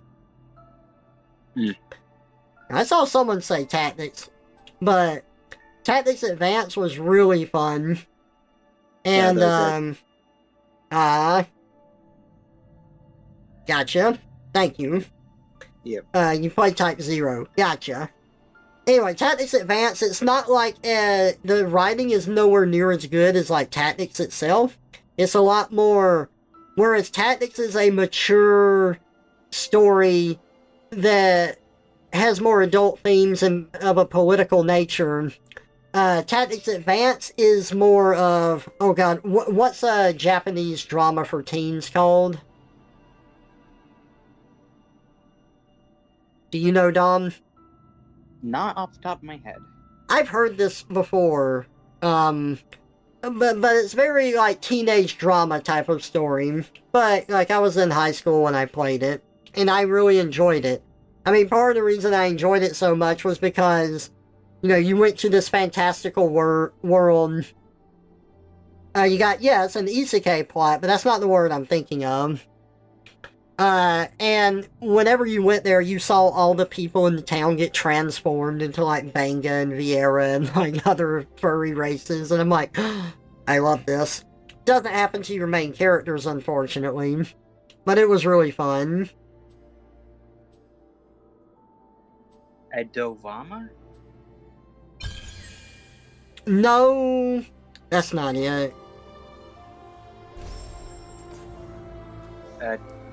Wait. Shogun. I think that's it. Oh.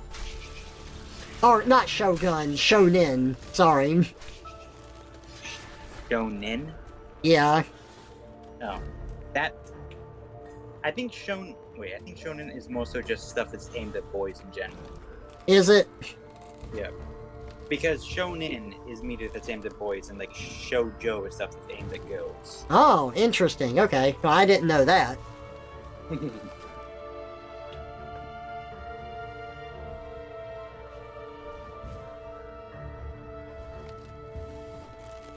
When I was trying to find the thing that you were talking about, I came across a funny word.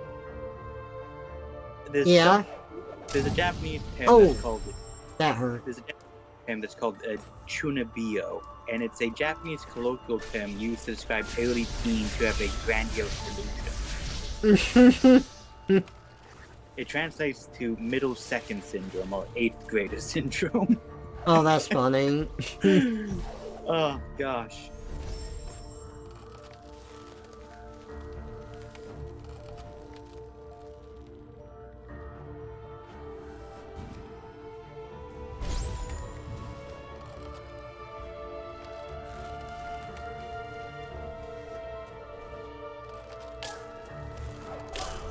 Oh.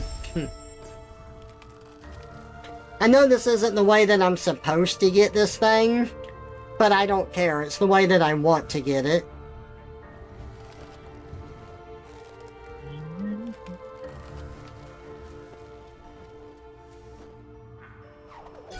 Got it. Fuck yes. Hey.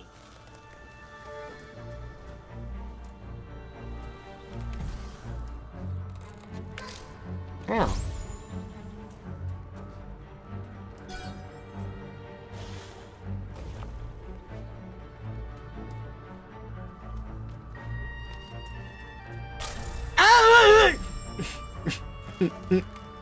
I died.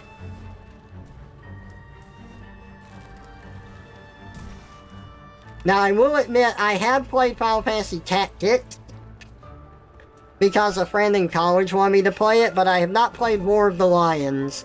My friend wanted me to play the original, and I really enjoyed the original, but the reason he didn't want me to play War of the Lions is because they were... In the original, they just talked in normal English, but with the, like, War of the Lions version, they, like, made them talk in Old English, like these and thous and whatnot. That's a pet peeve of yours? Well, I don't think it, like, I don't know. It is kind of, like, medievalish in nature, but I don't think it really adds anything to it, if that makes sense. Do you remember how the NIMBYs in Super Paper Mario spoke like that as well? Did they? Yeah, I think it was meant to make them sound like rather posh and like above y'all. Yeah.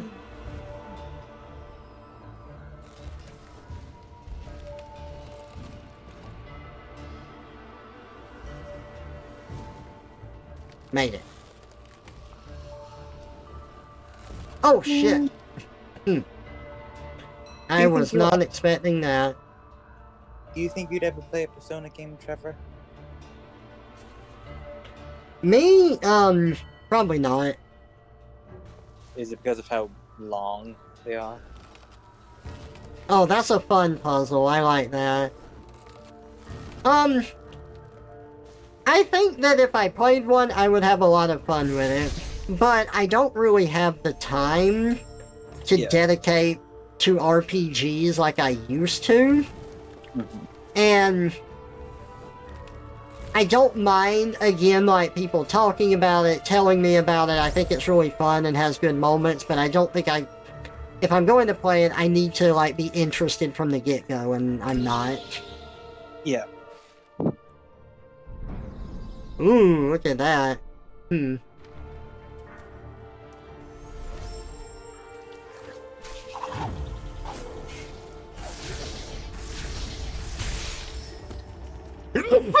Excuse me. Oh.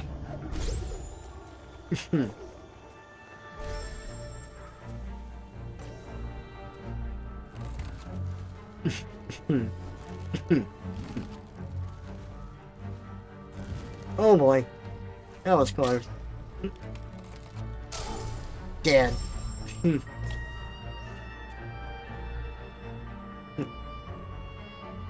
They have Clown and more of the Lions as a secret character. Yeah, I do know that they added a bunch of secret characters in that one.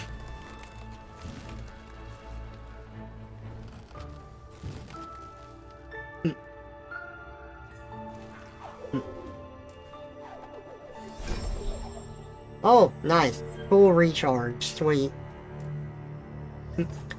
I will say something that's probably a bit blasphemous for people that like Final Fantasy.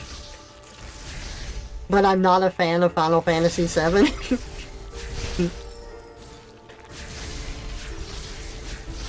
And that's not that it's not a good game, but I've tried several times to get into it, and the aesthetic of it is not for me. I just don't find that type of setting really interesting.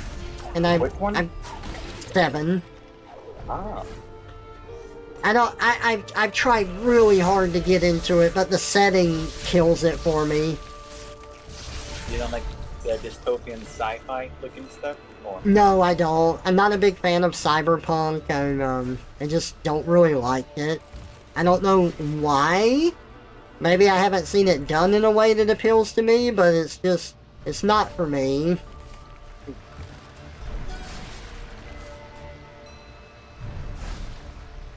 Oh, I'm gonna go quickly raid my kitchen. I'll be right back. Okay.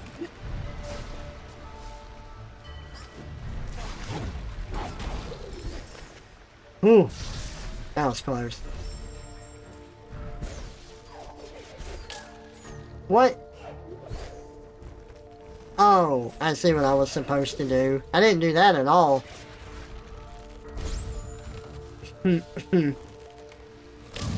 Ow. And I died. Well, we can do it properly now.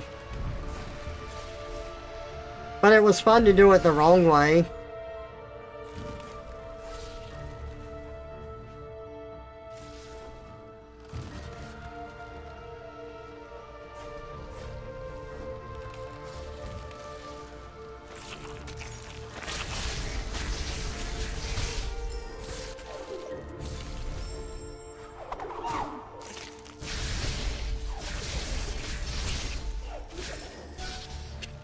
That's the final shard.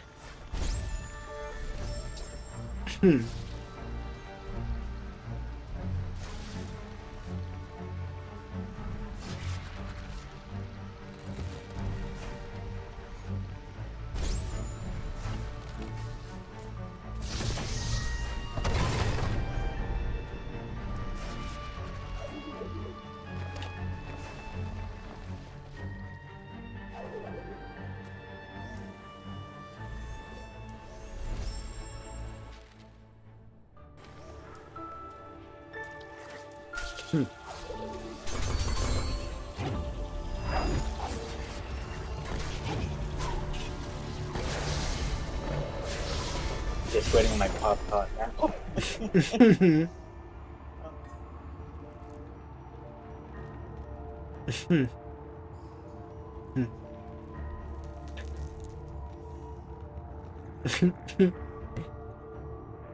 Just saw someone say nobody likes Flareon, and you just about had a moment. Flareon's cute. Clown was in the original, War added Luso. 7's okay, you like 8 more, or Squall. I always remember him from Kingdom Hearts as Leon. I would have liked 8, but the RNG limit break ended me on the final boss because Squall just chose not to do Lionheart on the Ultimisha. and you never got back to that point? Oh man, I'm sorry. Also, adding Luso to a game is not a net positive. If anything, that is a detriment. Luso is the fucking one of the worst main characters in a Final Fantasy game. I fucking hate Luso. Goddamn fucking piece of shit. Fuck Luso. What's wrong with him?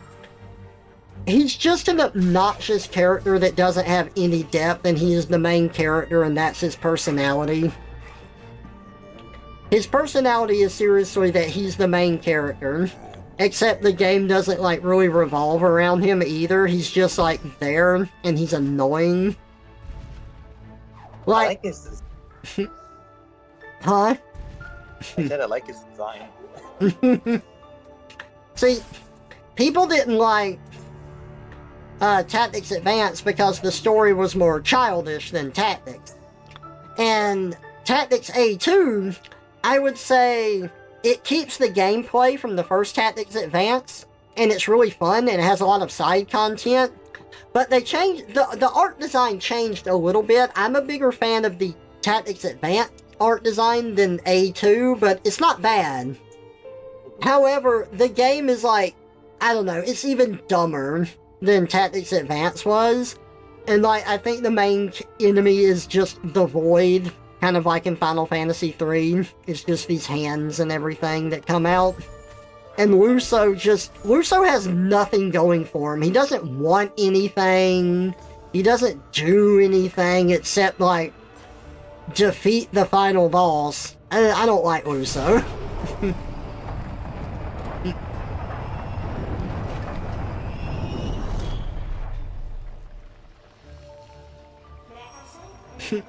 Hurdy's good. This shrine must have powered all they had built. Look at it now. Look what it did. Who's the guy from Final Fantasy that wore a bandana and looked like a pirate? Sounds like something from 9. I'm not sure. Oh, Gosmodo is sad.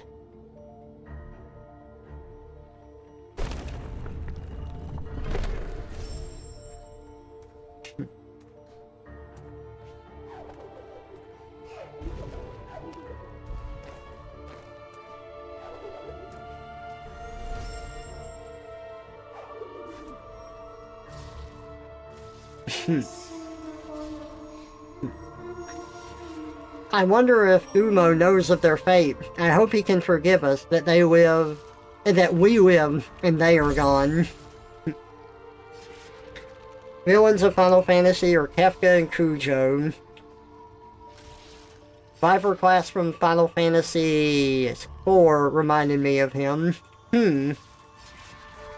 Oh, 14. Sorry, I missed the X there.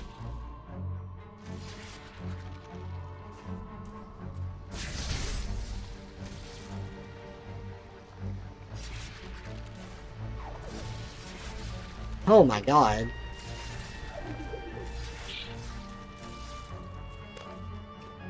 These lasers, man.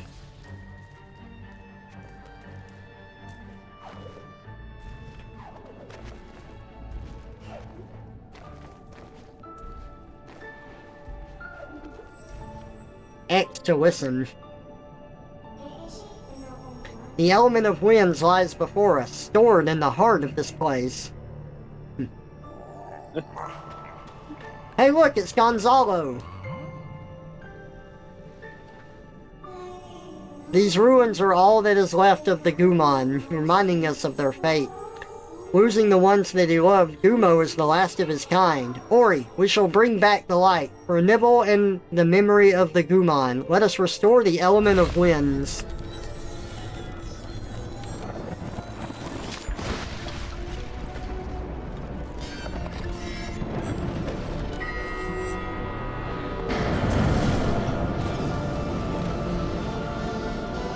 Here we go!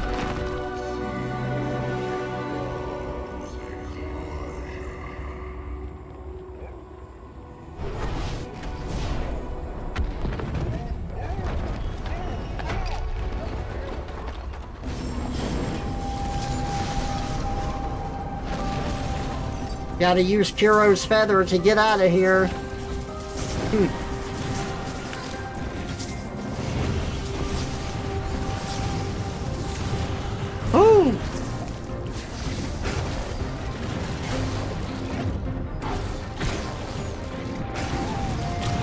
Whoa! Ow!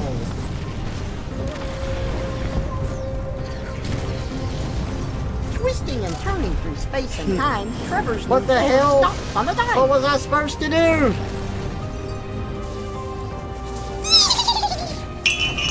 Bomb shoe time.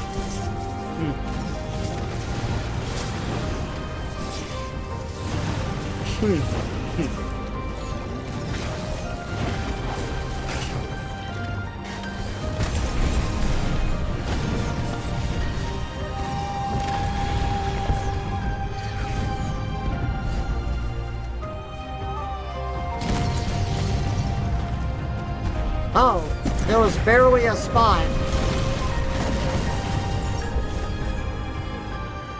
Whoa!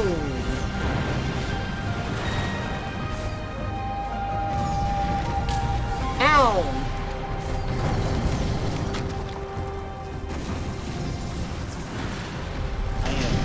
Ah!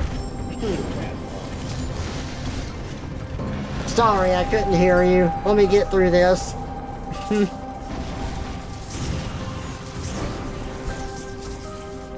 Those insta-kills, man.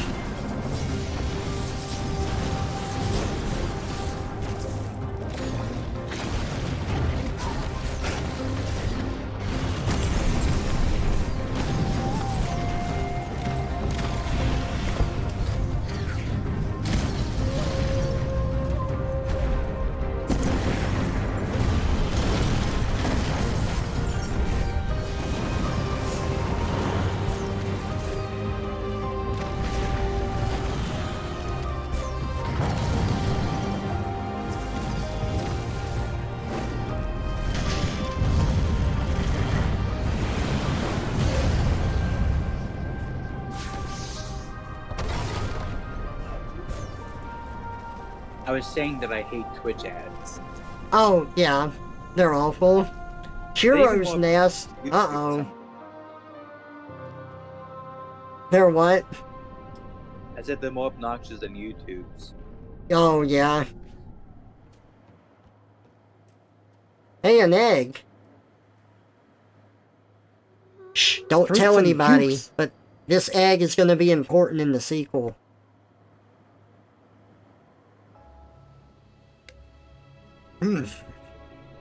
Thank you. You love instant death. It's your favorite.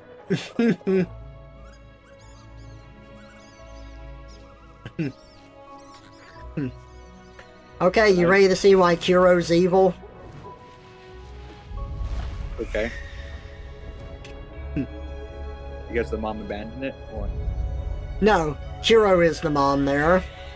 Oh.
So when the spirit tree sent out its light looking for Ori, who it had lost, it ended up killing Kuro's children. So, whatever bird species Kuro is we can like them? I don't know.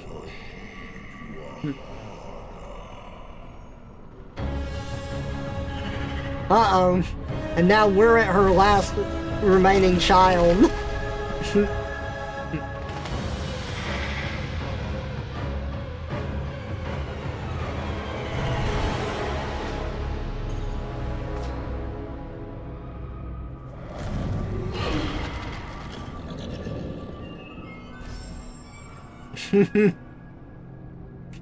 Alright, let me catch up on comments. Kafka's top tier as a villain? Oh yeah, he actually is. I agree. Man, I do want to play 14 again. Alright, hang on.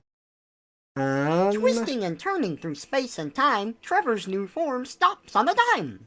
All because of boring. Changing to my imp. Can do. Imp time. Okay.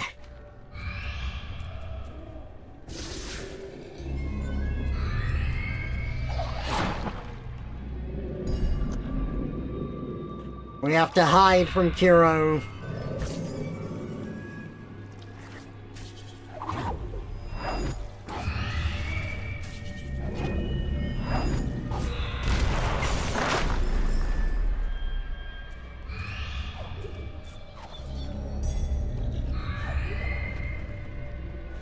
That was close. Cannot create a soul link here.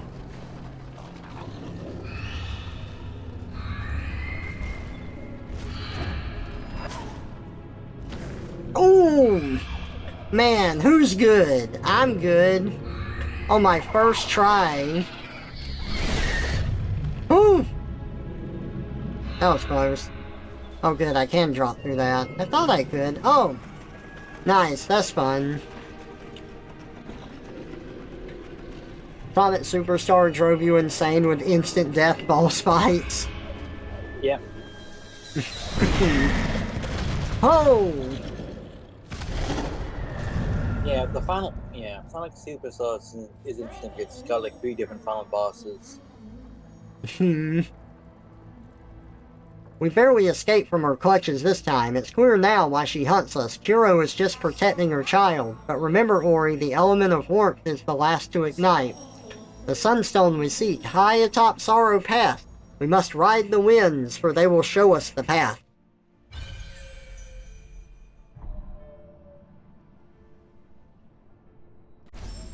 Did you see the picture I sent you? Oh no. Let me look.